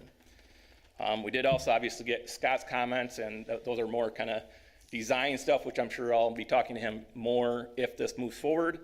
And that being said, hopefully that addresses the staff's comments and some of the questions that you might have, but if you have any questions on the design or site plan or anything like that, I'd be more than happy to answer those types of questions. If you have anything like lease-wise or how they operate or business or construction-wise, Joe Moderman's your guy there. So again, thank you for your time. Okay, thank you. You mentioned there's a lot of density to the north and to the east in the Grand Rapids part. Let's just put your topographical one up there, and let's just move to the south down Maynard and see what that's like. Yeah, to the south there isn't much. There's no utilities there. Just go ahead. Go on. Let's show some more there. What does that show? It shows low-density residential. It shows a Maynard, which is a low-density road. It does not show Lake Michigan Drive, nor does it show a bus stop in front of the property. Nor does it show higher density immediately adjacent to this property to the north. off a 5-lane road. Thank you. Yep. Any other comments or questions? Yeah, in regards to the parking situation, is there a way to mitigate that perhaps by limiting the amount of vehicles that can be in the lease? Is that something that's been considered or anything like that? Excuse me, absolutely, yeah. I mean, we will watch that along, because anytime, there's one thing too, we have 16 cameras, posted here as well. Like, Steve said, we do our due diligence when it comes to the application process. That's, as we all know, in life to be successful in something like this, you can't have crazy stuff going on all the time. You have to love on your property, you have to care for it. One thing Steve didn't mention, we did a development in City of Walker in 2019-20. It's 349 Cummings. There's 12 townhomes that we built, we've owned since then, been renting them out right behind Taco Bell. This RJM property is the same. But yes, absolutely, what we would do is when they come in, application process, do they have a car, do they not have a car? And we'll keep always a tally of this and what's going on. If it gets to the point where it feels like we're gonna get heavy, we just won't allow a car to come in, so we will wait for somebody that isn't looking to have a place that they need a car. Steve mentioned it, but 10% of our world works outside of 9 to 5. It's different times. And then about 4 to 5% of our world takes public transportation, and that's all they have. So that's what this development is looking to assist. Thank you. And to kind of piggyback on what Joe was saying, they're making a substantial investment in the project, in the property. So they've looked at the parking and they realize that, if there's no parking, they can't have people who have cars there. So they understand that. And every municipality is different that I've seen, like, kind of the polar opposite of that is actually City of Grand Rapids. If you look at their ordinance, and I realize this isn't City of Grand Rapids, but if you look at their zoning ordinance, there's so much flexibility in there, especially when when they're right next to a bus route like that. Because they found in the city, at least, that the parking needs are quite a bit less because of the public transit. But I realize this isn't in the City of Grand Rapids. In terms of your expected resident population here, are you expecting that this would be a place where the college students would be staying, or is this? This is, again, market rate rentals, but our anticipation, our studies go to, this is young professional world here. This is someone who's graduated college, maybe master's degree in the science world downtown, but this is a young professional, I guess in our word, development. Now, again, anybody can be there, right? Fair housing and all that, but that's our anticipation. Now, when I first looked at it and looked at the floor plans and I saw that each and every unit had 3 bedrooms in it, it gave thoughts of, how about young kids, young families moving in there? But the way it's compartmentalized, again, it decentralizes and those common areas. To that comment, like Steve mentioned, and Paula's somewhat new here, right? We've been here back when Trisha was here, and kind of went through some plans and whatnot. And plan we had, there was a staff member that didn't love the common space on the inside, on the interior. He was nervous about, and you guys probably know this way more than I do, but individuals coming from the city of Grand Rapids on the bus line and just kind of meandering around and trying to, find something, right? And that's what the police officers, in my understanding, his concerns were. So we kind of went back to the drawing board and kind of made these areas a little smaller so they wouldn't have an opportunity to have these, get-togethers and whatnot, have big open spaces on the inside and things like that would happen. So again, we went back to the drawing board to again isolate, to your words, the sins a little bit, but then the security cameras and again our management process. We're excited. RGM's excited to be in the city of Walker. We've been doing stuff before. We're hoping to do some other things in the city of Walker. We just feel like because of this bus stop, this is what this location needs. I'm a traditional townhome apartment guy as well, right? But because of the bus stop, because of this area, you have to have different tools in your tool bag. and this is the right tool for this specific situation, in our opinion. So, thank you. At this point, this is a, well, you had another question? Yeah, one last thing. I just wanted to, in regards to the property to the west, you know, we talked about, there's some trees on their property and a fence and everything else, but I see a building very close and I see a sidewalk right up against it.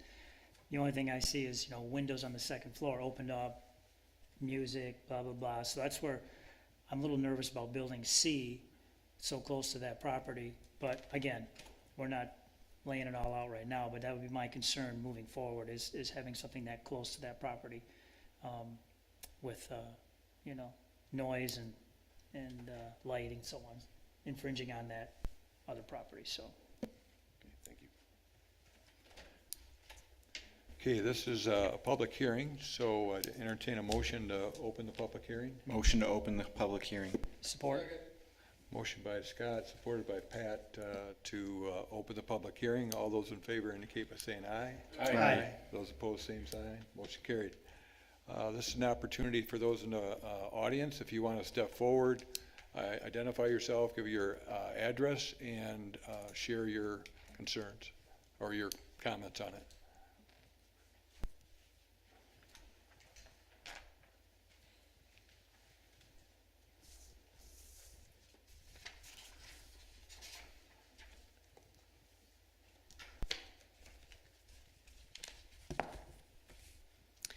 My name is Carol Camp.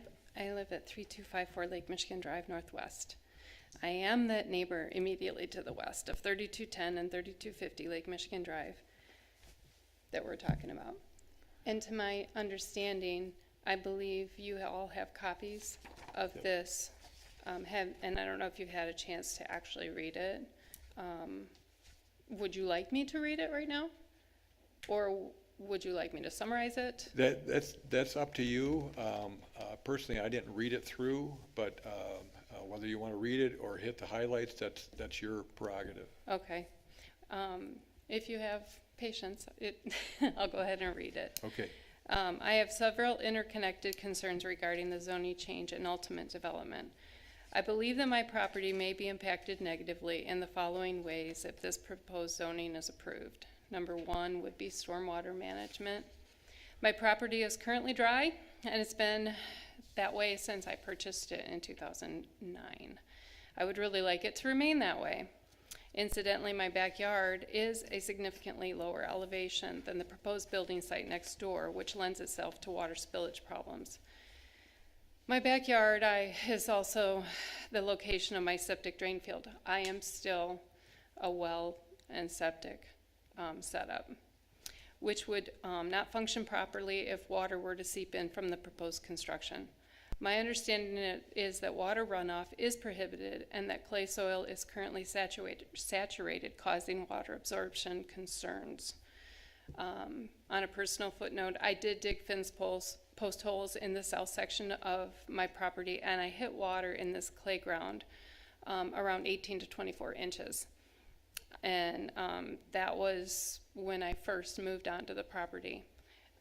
So I just want it to be noted that this ground, it does not readily absorb water, and yet the top has been dry. Additionally, if my dry land becomes wet, my property value would potentially decrease. My expectation is that no water will be deviated to my property as a result of this proposed new build construction.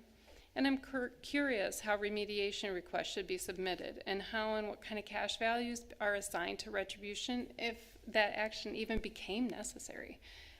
Because I am unaware of how that process works. That's why I asked the question. Just wanting to put it out there before anything might happen. Number two, decreased property value.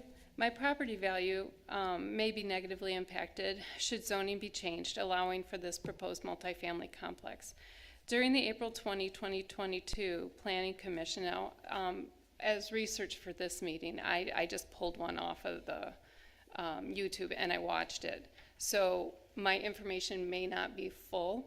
You guys can correct me on that if it's not. But there was a meeting regarding the Waterford complex currently being constructed on the north side of Lake Michigan Drive. And the Planning Commission stated that they did not want to encourage the influx of a certain type of lower price rental residence by allowing lower cost rental units without garages. So I'm not sure if it was a different zoning, different than what we're considering here.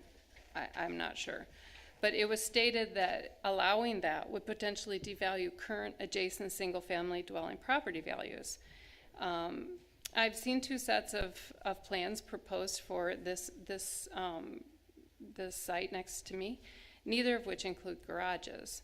So I'm just wondering if the Planning Commission has different goals and plans, if they're operating on a different standard from the north side to the south side of Lake Michigan Drive. I'm one of those single family dwelling homeowners with a garage on the south side of the street, and I don't want my property to be devalued. So I appeal to you to consider that. And again, I may or may not have all of the information, but that property devaluation is very important. Privacy is a third concern. As mentioned, I have seen two sets of plans proposed for this site, one with 3-story apartment buildings, one with 2-story, one with 2 buildings set back 10 feet along my property line, one with 3 buildings set back 10 feet along my boundary, basically running the full length of my property. Regardless of which configuration is the current proposed plan, my privacy is being violated. I am not comfortable with the rental residents having viewing access into my backyard and children's playground area from either 2nd or 3rd story apartments. Part of the reason I purchased this land was because of the private, peaceful sanctuary setting it currently provides, situated next to a wetlands and a wildlife preserve area. Number 4, the neighbors and rental clientele have questions about that, and I was glad to hear that that was brought up. Since the Planning Commission stated it's not interested in attracting lower price rental residents by approving lower price rental units, I'm curious what type of rental clientele is proposed. It was brought forth that it's kind of that young professional, and what safeguards are in place to protect the neighborhood. So that is a question that would be interesting to me to hear maybe what safeguards are in place. Number 5, the lighting. Changing the zoning to allow for a multifamily complex would bring lighting that would not be shielded from my view, and thus it would disrupt the current natural landscape. 6, traffic noise and congestion. Adding multifamily units on the south side of Lake Michigan Drive, it will only magnify the disruptive traffic and emergency response noise to the north and east of my property. When the current traffic light was added at Maynard and Lake Michigan Drive recently, it brought with it both disruptive lighting and increased traffic noise. The new traffic light has also made it increasingly difficult to turn into or out of my driveway. I have been narrowly missed by multiple motorists when using the center turn lane, as have my family and friends. Adding another multifamily development on that corner will increase and exacerbate the traffic flow and noise. That is my perspective on it. I did also have that question about the clientele. Will this be college students? Is this going to be students that rotate and then they graduate? I mean, Granville is right down the street, and that bus will bring them all right there. And so then is this like a frat house? Is it going to be something that's more college-based? How can we know it will or won't be? I mean, what are the safeguards that are going to protect this neighborhood? So personally, when I moved into the property that I currently live on, it is a beautiful piece of land. It is very scenic, and it is very serene. It's very much a sanctuary. And so I have often imagined what a beautiful park or a dog park my property would make, with so many apartment dwellers there nearby. The peaceful serenity currently found here could contribute to the mental wellness of many Walker residents, as well as provide a place for their pets to exercise. Unfortunately, I am not able to donate this piece of property to the city of Walker.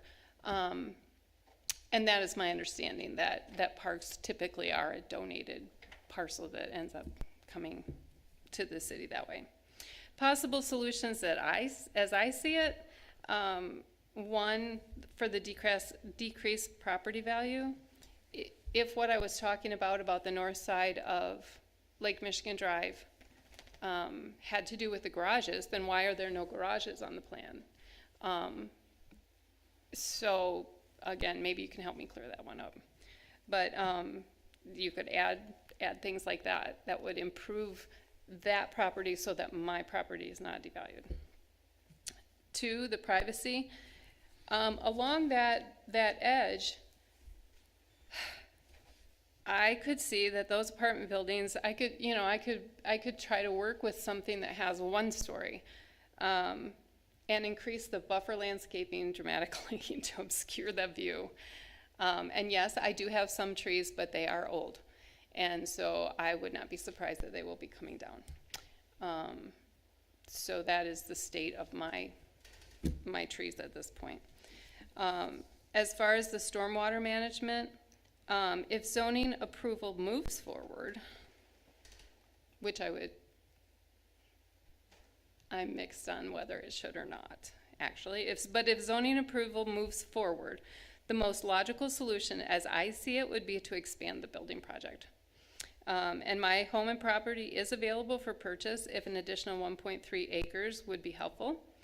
The next neighbor to the west does have, let's see, where'd I go? The next neighbor to the west is not directly adjacent to my property, and thus that allows them a privacy buffer. I believe there's some woods there at this point. As previously mentioned, I am not in a favorable financial position allowing me to donate or accept a lowball offer. Any reasonable offers for 3254 Lake Michigan Drive Northwest may be directed to real estate agent Rennie Barton to be discussed and negotiated outside this meeting. So I thank you for your attention, and I thank you for letting me talk All right. and share my heart. Are there any questions? Thank you. Okay, thank you. Okay, is there anyone else who would wish to come forward?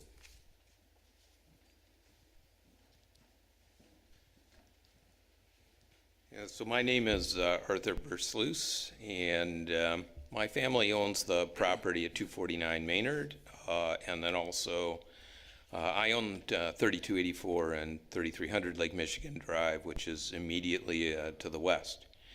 And the primary concern that I have is stormwater, because the Sexton Drain runs through there, and there's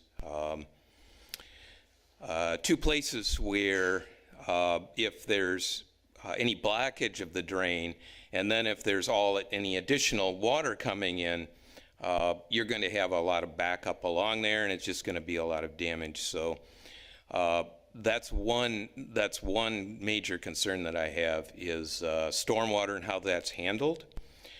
I see that on the map in the back, there's on the bottom south corner, there's a circle that says something about stormwater retention, but it's unclear to me what that actually means. If that's some sort of enclosure, it's very small, and Sexton Drain already drains that whole area, so that it can't handle more pouring in from this entire complex. So that's one thing. The second thing I'll say, and that's just parenthetical, is I was startled to see the shared kitchens dimension of this, and I can see the police chief's concern. I say that just parenthetically because I think there's a real question I would have as far as, as Carol said, who actually is going to be here in this complex, and what does that do in terms of the area? So that's really the two things I wanted to say. One, stormwater retention, that's a real concern. And secondly, shared kitchens, I have a raised eyebrow about that. So thank you for your time.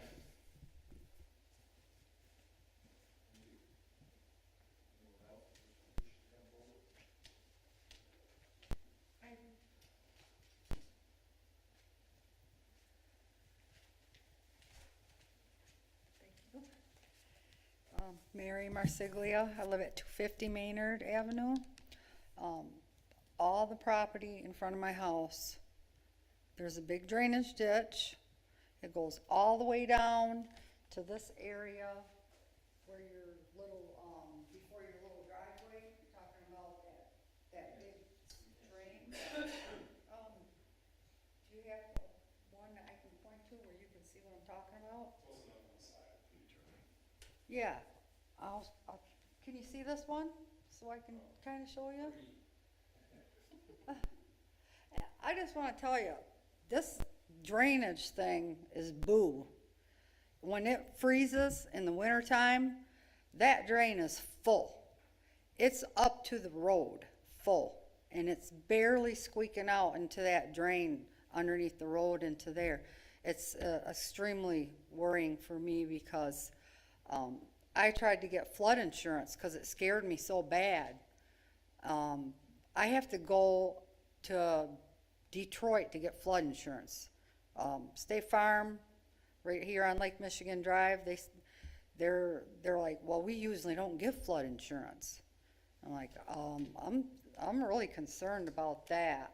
I'm concerned about the traffic, the driveway where they have it coming in there.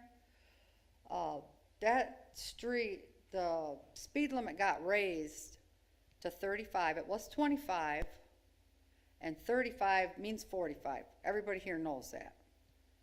And plus all this extra traffic, gonna have a big, huge, flat parking lot there, and all that water is gonna drain off somewhere. And the snow. Where's he gonna put all the snow? He's not even got enough parking spaces for the cars right now.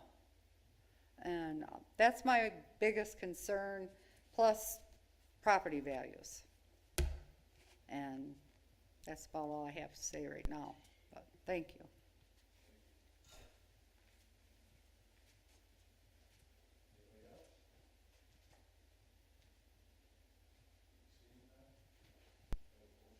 Motion to close public hearing.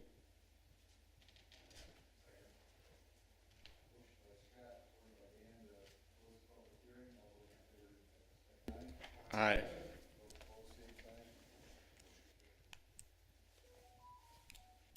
Commissioner, if you'd like me to address some of the comments? Sure, I jotted them down, so if I missed one, let me know and I can circle back. So there's a couple comments about stormwater management. As with any project, this project is required to meet the city ordinance. In this case, it's a 100-year detention. So I did size it for a 100-year storm.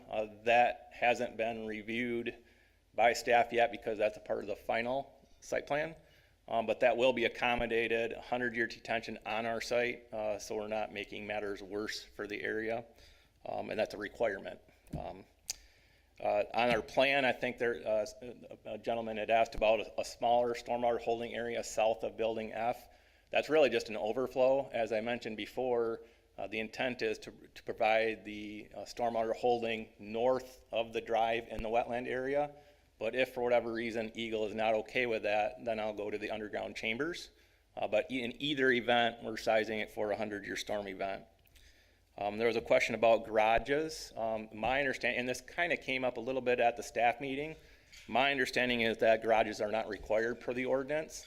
If you look at the preliminary area site plan, I did note on there one of the benefits is not having garages, but I'm still unsure if that is technically required. I don't believe it is, but I could be wrong.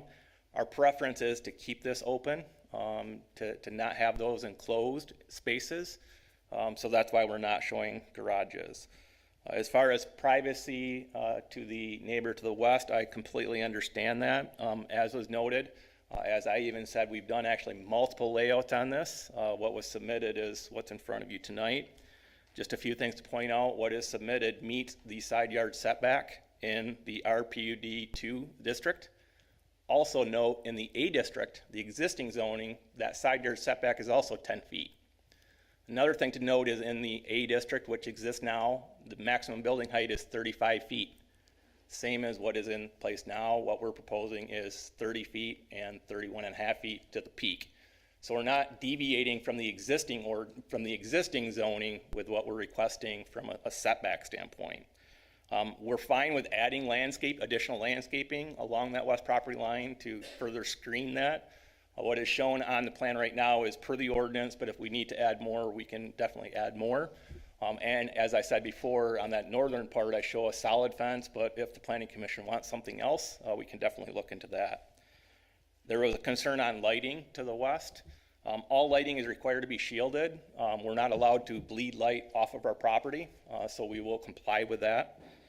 There's a question on traffic as it relates, I think, to the actually on both sides of us, but just to note, there's no new drive entrances off Lake Michigan Drive. So like the neighbor to the west of us getting out of on Lake Michigan Drive, there's not like another driveway out right directly onto Lake Michigan Drive. We'd be coming off of Maynard.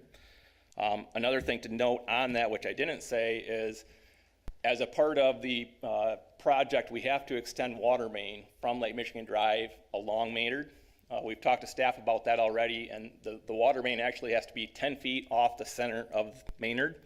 So when Maynard's going to get torn up, and when we reconstruct it, we have to improve it. So I don't know the exact width off the top of my head on what Maynard is, but note it will be wider, as is shown on the plan that's in front of you. There will be curbing added. So Maynard from Lake Michigan Drive to our site, at least our half of the road will be improved. So I wanted to point that out. There's a question again about the clientele. As Mr. Monomer indicated, I don't think the law allows us to like discriminate between different people. So we can't, if they get an application from a college student, they can't say, sorry, you're a college student, you can't come here. Now that being said, it is geared towards the young professionals.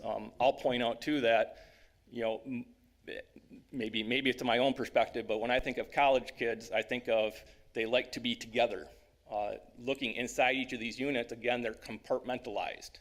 So they're really individual units, and the reason for that in part is to attract the young professionals where they don't want to be around a bunch of people. They want their own privacy and be by themselves.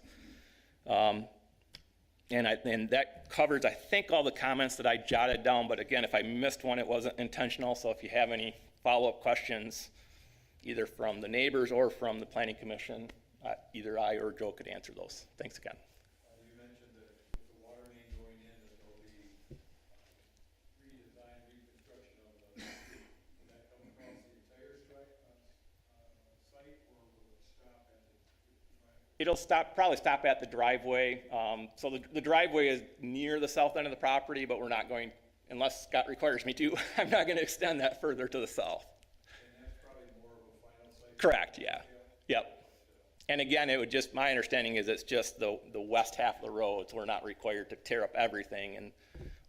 And the reason again for that is because we have to extend water main 10 feet west of the center line of Maynard from Lake Michigan Drive down to our property. Paula, in terms of the buffer yard requirements between this property and the property to the west, are there any buffer yard requirements?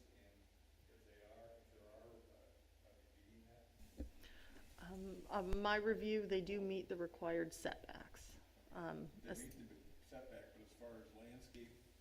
The landscaping requirement for buffer pertains to the entire lot line on a side of a property as determined by the adjacent zoning and use.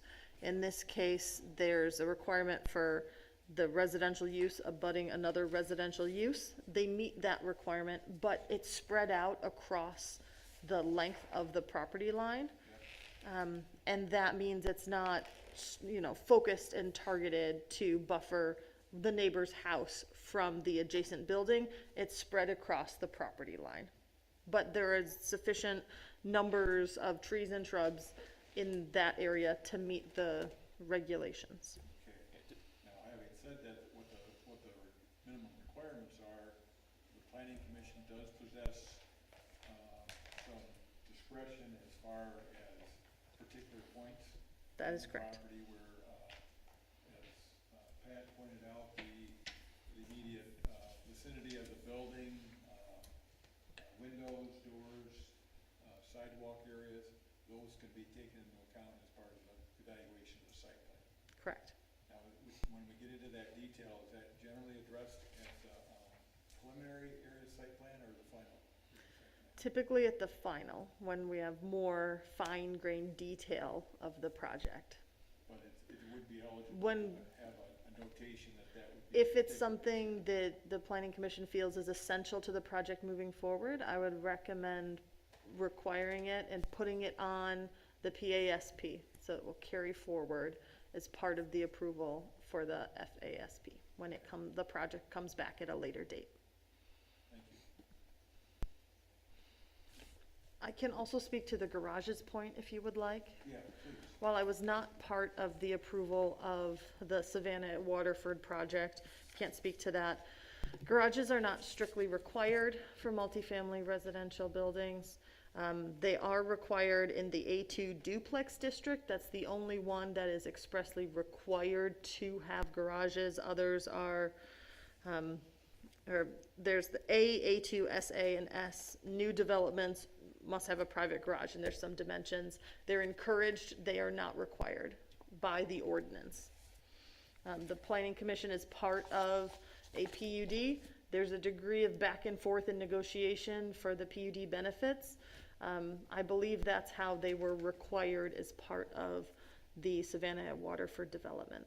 Yeah, in fact, with respect to that particular project, as I recall, one of several of us that are on the board right now that took part in that, they started out with a project that had numerous, the ratio of units to garages, it was very comparable.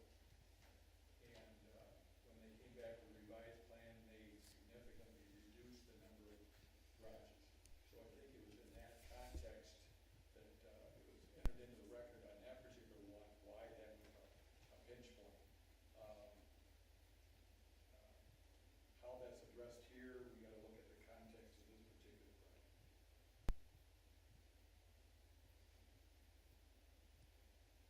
project. Okay.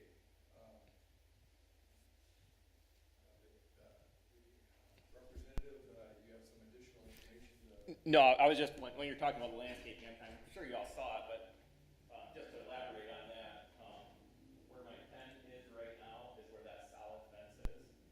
And then our landscape architect basically squeezed all of the required plantings from property line to property line in back of these buildings to, and the directive I gave them was actually, do what the ordinance requires, but do it in a way that shields this neighbor. And again, because of the spacing with the sidewalk there, the thought was doing a solid fence made more sense, but again, that's open to discussion. Could I piggyback on that a second?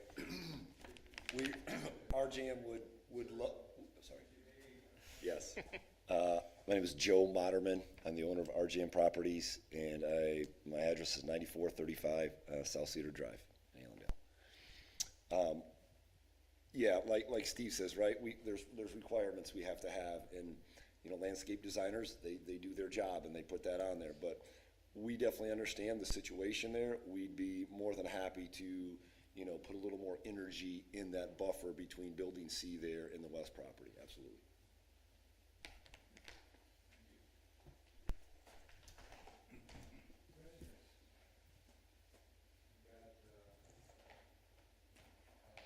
Stormwater, which is something that, because of Scott, we have to deal with all the time.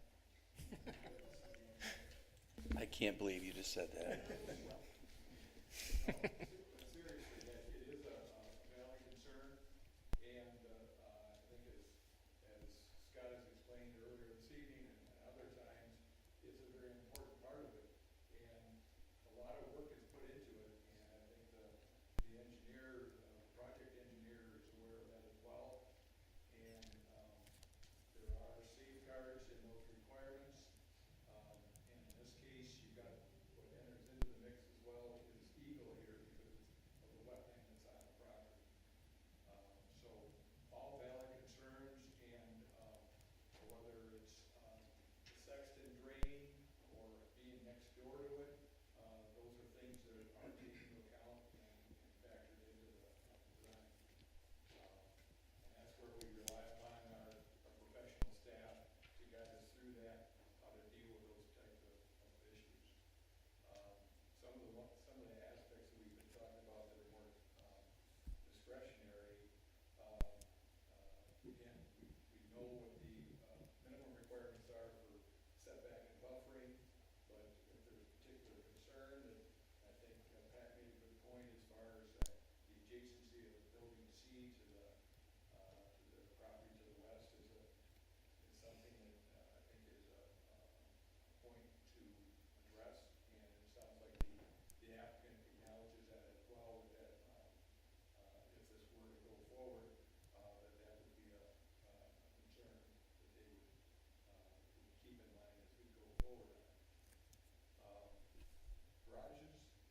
study on the initial plan that they made some modifications to it. We're coming up with a type of a residential setting that's a little bit foreign, or a lot bit foreign of what we're accustomed to. And I tend to agree in concern in terms of it's not just 27 units. It is almost like it is 3 times that when you it's set up in that fashion. And it does raise a good question as far as whether there is a sufficiency of parking. We've got different context now in terms of where people work, when they work, and we've got a bus transit here, so there's a lot of different variables that are coming into play here. So are those the highlights, or is there something else that we're looking at? I think we've got too much stuff in too small space, and I would not support it as is. I think the idea of the bus stop and all, that's great, I like that. And, but I think it's too much and too little of the space. And that's why you're having trouble with no room for a buffer. Crap, there's no room for anything in there.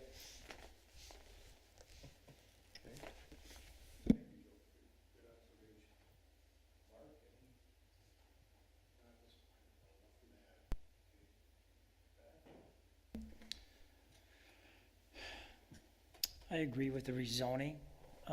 As far as the PSAP, I'm not so sure I want to go with that tonight. But you know, I can see the corner being improved. You know, the bus stop does make that a convenient location for something.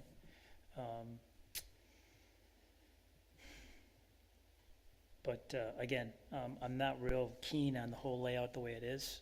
But again, that's not what we're deciding tonight. But I think the rezoning is a good thing for this piece. I'll agree with Pat.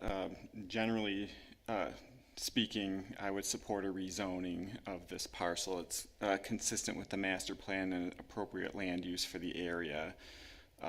Specifically to this plan, however, there are a lot of concerns that I have as well. Layout, parking. One of our citizens made a good point too that I hadn't thought of is during a winter storm, where will all that excess snow go? Presumably it would take up additional parking, because I don't see anything on this layout that can hold you know, snowfall.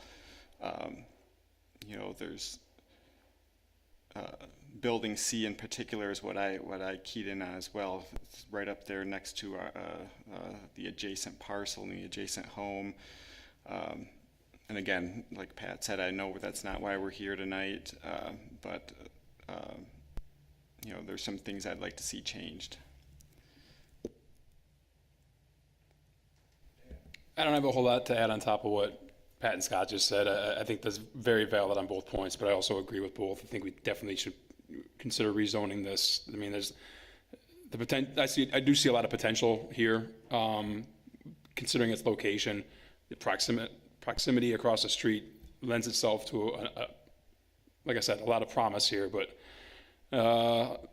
nothing to add on top of what has already been addressed here. So maybe we just move forward with the rezoning tonight. I guess from my perspective, going forward with the rezoning, I think it makes sense for here. But I think with what we've talked about, the overall density of it, right now, because of the constraints of the wetlands, it's really reducing the amount of area you have to work with to put the building footprints and to provide parking to support it. And it's in that respect, it sounds like they've got a little bit of play for 5 more parking spaces where the pickleball court is portrayed on there right now. But I'm not sure at this point that we're in a position to say whether that's going to be enough. I think that that's something that's perhaps with a revised PASP with perhaps some reduced density might be responsive to a lot of the things that we've talked about this evening. Chair, if I may provide some comments based on the roundtable here. It's been the direction I've received from the city commission that they, particularly for multifamily residential developments in the RPUD 1 and RPUD 2, they choose not to act on those without an approved PASP. They don't. Okay. I've been directed they don't wish to rezone for multifamily without an attached plan for that project. So that's something for the board to consider as they deliberate.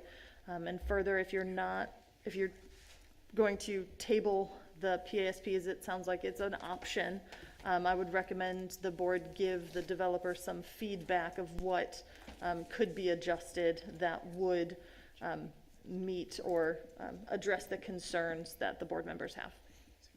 Thank you very much, because I guess you're reciting some of the lessons we've experienced over the last number of months. Yes. Yes. Paul, and you can correct me if I'm wrong, but again, my job as a developer is to kind of study the area, study the master plan, see what's called for before I can get into this situation, feel like I don't know what I'm doing, right? My understanding is the acreage that I have, I would be allowed 24 units. Would you, mathematically, I think that equals out. Again, maybe we don't do the math right now, but I think that's the case, all right? Could be wrong. And talking to Frank, who's city staff, he says, hey, we're looking for areas that are around the bus stops to raise that density, because it just kind of makes sense. So then we went to and pitched 30 units instead of the 24 because of some staff comments, because some of the, I guess logistics of there's a bus stop on our property, right? Well, then going through it again, there was a little bit, we think you're fine with density, we think you're fine, but again, I was hoping and wishing for a slam dunk tonight, right? That's my job. So then we took 3 units away to kind of get to the 27 to try to make it a little, I guess, softer. So ultimately, in our eyes, and again, you can correct me, but we're really asking for an additional 3 units of density because we have a bus stop on our property.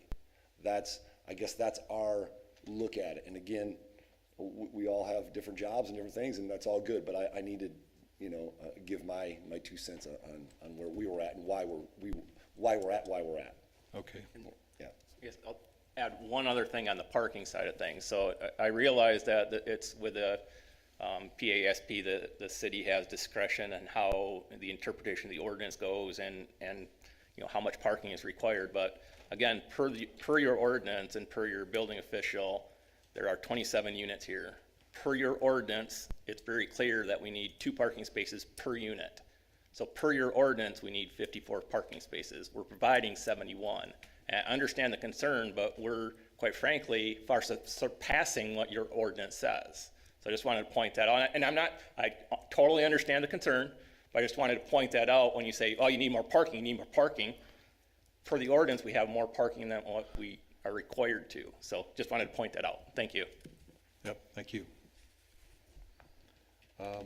With regard to that, though, I think we've talked about the fact that we have a unique layout of how these are configured. And again, that's a part of our job, especially looking at a PUD, is to try to take those things into account in terms of what's going to be a good fit and a good design for a particular site. Yep. So, that being said, Paula raised a very good point in terms of, okay, if we're comfortable with the rezoning, but we're not comfortable with the PASP, that perhaps we should, if we're not comfortable with one, we should consider tabling both actions. I think that we've had a good discussion with the audience as well as the applicant on what the issues are, and as far as being explicit in terms of how many units would be appropriate there, I don't know. again, intuitively with the bus rapid transit there, it would seem like that would be a factor in there, but our ordinance doesn't have a way of indicating how that might affect required parking on the site. So that may be something either for staff or perhaps the developer to do some research on our behalf, on behalf of the Planning Commission, in terms of how much should that reasonably be considered in terms of on-site parking. And I think that flows back into the fact that you've got a restricted site because you don't have that you've got so much of the site is in wetland right now that limits your abilities. And so that may mean shuffling some of the buildings around to get better spacing, perhaps on the adjacency.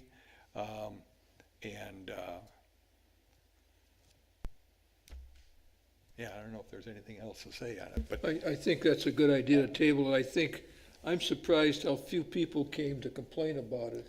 In my feeling, nobody wanted it like this. They thought it was way too big. And I don't know if they didn't know about this. Did he just send out a lot of stuff? My neighborhood didn't seem to know much about it. I was surprised.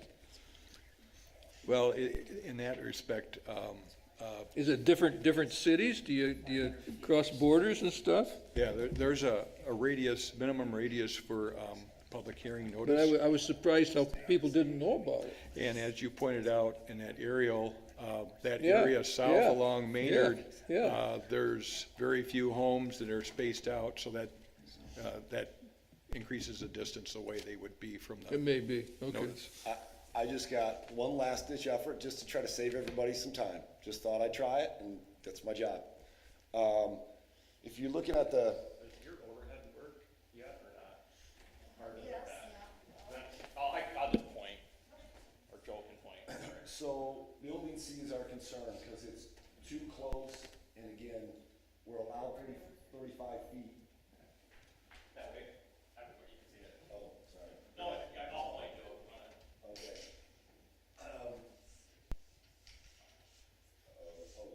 You got it. I got it. Okay, yeah, gotcha. Now I'm following you. A big part of our concern is some parking, right? And a big part of our concern is the buffer between building C and the west neighbor. If you just take a look at this, there's 5 units in building A, 4 in B, and 5 in C. If we would configure it differently and put building A ultimately in the middle and put building B where A is at and do another building where building C is at, all right? So we lose a unit, but then ultimately, because of the width that we lose in the middle there, we gain a lot of space to the west. We'll gain, and he can do the math, but we'll probably gain 15 feet or so, you know? Gain actually 22 feet. And that way, we lose some parking, right? You gain some parking from our discussion here tonight, and then we make a big-time buffer in that, you know, ultimately contingent upon approval of some more pines and that kind of stuff in the buffer between the west parcel. Again, our density goes down. Now we're only asking for 2 over what is ultimately acceptable here. And again, because of the bus stop, we were led that way through city staff. And again, I'm batting for my team, right? That I think helps out a lot of the issues that we're talking about here tonight. And again, I'd like to just throw that out there. Then maybe it saves everybody some time, but maybe not. That's my job. Thank you. Thank you. I don't know if you follow, I don't know if you can even see what I scribbled out, it's not exact by any means, but what Joe again is saying is, instead of, like, you'd have a building B here, so the square ones, you'd have another building B over here, so a square one, and then in the middle, you'd have that U-shaped building. And because the U-shaped building is 82 feet long, and the square buildings are 60 feet long, we're picking up 22 feet in essence here.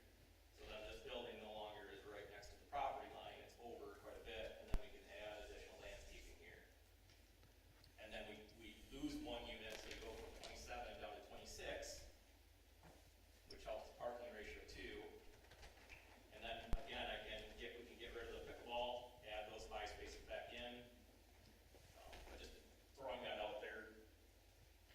Oh, no pickleball, we decline, sorry. Like I said, that was actually the absolute last thing, the day I submitted it is when I added that, so. Thank you. Commissioners? I would say they're on the right track, but this is late, this is a poor time to make quick decisions. I think we ought to table it. I agree with No time Joe, to, I mean, they're coming around, but all of a sudden they're giving in to us. Maybe we're gonna get more from them, you know? yeah, I think I mean, they folded that up pretty quick, didn't they? I mean, yeah. I think an amended plan would need to be submitted to scale. Yeah. Yeah. I appreciate where you're going, but I think we need to have something a little bit more concrete here. Yep, I'm all for developing the site, doing it the right way, and what you just described would be a good change. And I think, having it done right, maybe come back in, 2 weeks, 4 weeks, whatever, and re-looking at it again. That's kind of my opinion. I mean, this corner needs to be developed. We just got to do it right, that's all. Agreed, Pat. Like I just mentioned that just earlier. I really think that you have something going here, and your willingness to work with us is helpful. We probably just need to see something that's like, okay, this is exactly what we're looking to do here. So we're not flying by the seat of our pants. Yep. I guess I'm not opposed to tabling it, but we get into something that Scott said is, it's a preliminary plan. Yeah. And it comes back to us again for final approval and also, final, any adjustments. So, it gets a kind of a gray area. One's preliminary, and one's final. So.